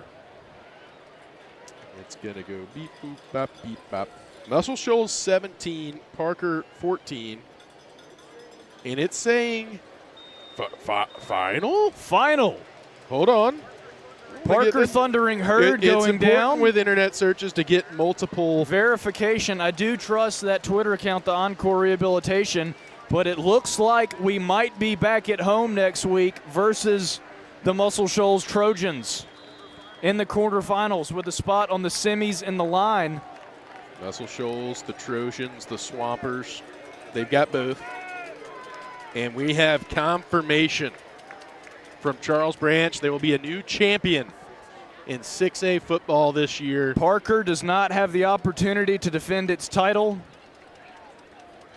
And Fort Payne will not have the opportunity to play next week. And hoping our sources were correct that we will get to host Muscle Shoals, or else we will need I'm not requesting a mileage check for this one, but if we have to drive to Muscle Shoals next week, we might need to figure out some 60 cents per mile it is these days. We'll get you taken care of. Two long road trips. You just call my people at Mountain Brook. We'll get you taken care of. Andy Urban, we can send him those bills. Here's Adams on a first down carry. Clock runs. I'll say this: our parents know how to do these road trips right now. They were there are several large passenger capacity vehicles in the Fort Payne Wildcat Stadium parking lot right now, ready to take our Spartan faithful home victorious tonight. I don't know if you can hear it, Wayne, but that mountain music is echoing throughout this valley below Lookout Mountain. Last play potentially. Pass is incomplete. Clock will stop with 14 seconds to go. Hey, free football. We get to watch one more play now. Just throw. No comment necessary. I mean, they saw what they saw. They're about 150, maybe 200 yards closer to the action than I am. So defer to the guys in black and white. We have further triple confirmation now from Bill Garner that Parker has gone down. Hey, we here in the booth are ready to call it for Muscle Shoals. Confirmed via multiple sources then to this Mountain Brook broadcast. 14 seconds to go. Spartans up 3 scores. Pass across the middle is complete. It'll be a first down. That'll stop the clock with 8.4 to go. And then the clock will quickly resume play after this. Graham Smith tapping his helmet because he thought he had it right between his hands, and he did. Clock running 3, 2, 1. Last play of the game. Griggs throws, intercepted, a Takamama turnover. Miller Crumpton slides away, and Wayne, if you're going to play in Fort Payne, you got to have a winner in the band. The Spartans grab their instruments, are victorious in the second round, and we're moving on to host a quarterfinal playoff game versus Muscle Shoals. Don't make plans next week, Spartan faithful, because we will see you at Mountain Brook High School. Well, William, phenomenal. I do think it's fiddle in the band. But you got to have a winner if you're the Mountain Brook Spartans, and that's how you do it. You win on the road, 35 points in the first half. I'm starting to think all of these were just Alabama quotes all night. Well, if it ain't broke, don't fix it. That's what I say. I say let it be. I'm just going to start doing Beatles references. Victorious 35-14, and with that, we welcome you into the Dr. John Young Sports Medicine and Orthopedics postgame show. And Wayne, we have plans next week. Go ahead, always clear a good that thing. schedule. And clear folks, that schedule. We're going to need you in Spartan Stadium, loud and proud. We've taken down Muscle Shoals before up at their place that punched our ticket to the state championship game. And we have the opportunity to face them once more with a chance to punch our ticket into the semifinals. 35-14, the final tonight, and we welcome you into the postgame show. We encourage you to check out Mountain Brook Football on social media. We'll have some postgame coverage and action, but tonight, victory is sweet, and Spartan football is on repeat as we further ourselves in this November 6A playoff run. Now, a very convincing win, even though there was a moment where we weren't quite ready to get worried, but we were thinking about getting worried when they were somehow able to score 14 points in 3 plays. Flirting with danger. But all that means is Coach Yeager has ample bulletin board material and fodder and things to say to his boys. The rest of this, they'll get the day off tomorrow. They'll come back in Sunday, get the earful, figure out what they did wrong, and then we get another week of the process, another week of the prep, and these guys get another week together with their brothers, and it's a beautiful thing. The community that football provides, and you're thrilled they get one more week, just as much as the fact that they get the win. Finally catch our breath, and we want to thank all of our sponsors, all of our viewers, grandparents, parents, aunts, uncles, family, cousins, the whole kitchen sink taking in Spartan football. Great to see these guys circle up, joyous, in a celebratory mode. Captains Number 15, Trey Vinson. Number 16, Miller Crumpton, leading the Spartan Brotherhood mantra. And we will see you next week, folks. Mountain Brook victorious. Our entire crew tonight doing a great job. Jonathan, Jason, Brady, and Brooklyn. We appreciate them so much. Cahaba Sports Group, Wayne Ingram, my color analyst, the entire high school and Mountain Brook administration, Carrie Busby, Eric Hollis, Lars Porter, Superintendent Dickie Barlow, Athletic Director Andy Urban. Wayne, final thoughts tonight as we're victorious and moving on into the quarterfinals. Well, I've got 3. You've got Hoffbauer, 11 carries for 175. Trey Vinson, 6 carries for 111. And then Stuart Andrews, 26 carries for 169. He had to do all the dirty work to set up the bigger plays, but still got 6.5 a pop. That is a rushing threat like no other, a 3-headed monster that's emerged in the backfield of the Spartans. And we're going to need that type of effort. It probably won't turn into the same type of stats, but we are in it to win it next week. Going to be the biggest game in Mountain Brook football history, I've been told. Because it's the next game. There you go. No tears in this alma mater tonight. All smiles from ear to ear, from the cheerleaders and the players into your living rooms back home in Mountain Brook or wherever you may be watching us. For our entire crew, for my partner Wayne, I am William Galloway signing off from Wildcat Stadium. Thank you so much for making us a part of your Friday night. We hope to see you in person in Spartan Stadium next week. And if you can't make it, join us on the broadcast on NFHS Network. Spartan football continues. Quarterfinals coming up next week. But tonight, Mountain Brook victorious over Fort Payne, 35-14. And I got one more last word. I was going to work it in earlier, but the second half got crazy. I want to shout out my good buddy David Gilbreth. David is a fixture of the Fort Payne community, of the Mentone community, and a good mentor and friend of mine. And so glad to be back up in his neck of the woods. And David, hope you're doing well and continue doing well. Got a procedure on Tuesday we're praying for. So shout out to you, David. Thank you, David, and the entire city of Fort Payne for being generous hosts. Mountain Brook is going to roll on highway, roll on home down I-59 back to Mountain Brook victorious. Spartans win at 35-14. On the road, playoffs continue next week. Until then, have a great weekend. Go Spartans!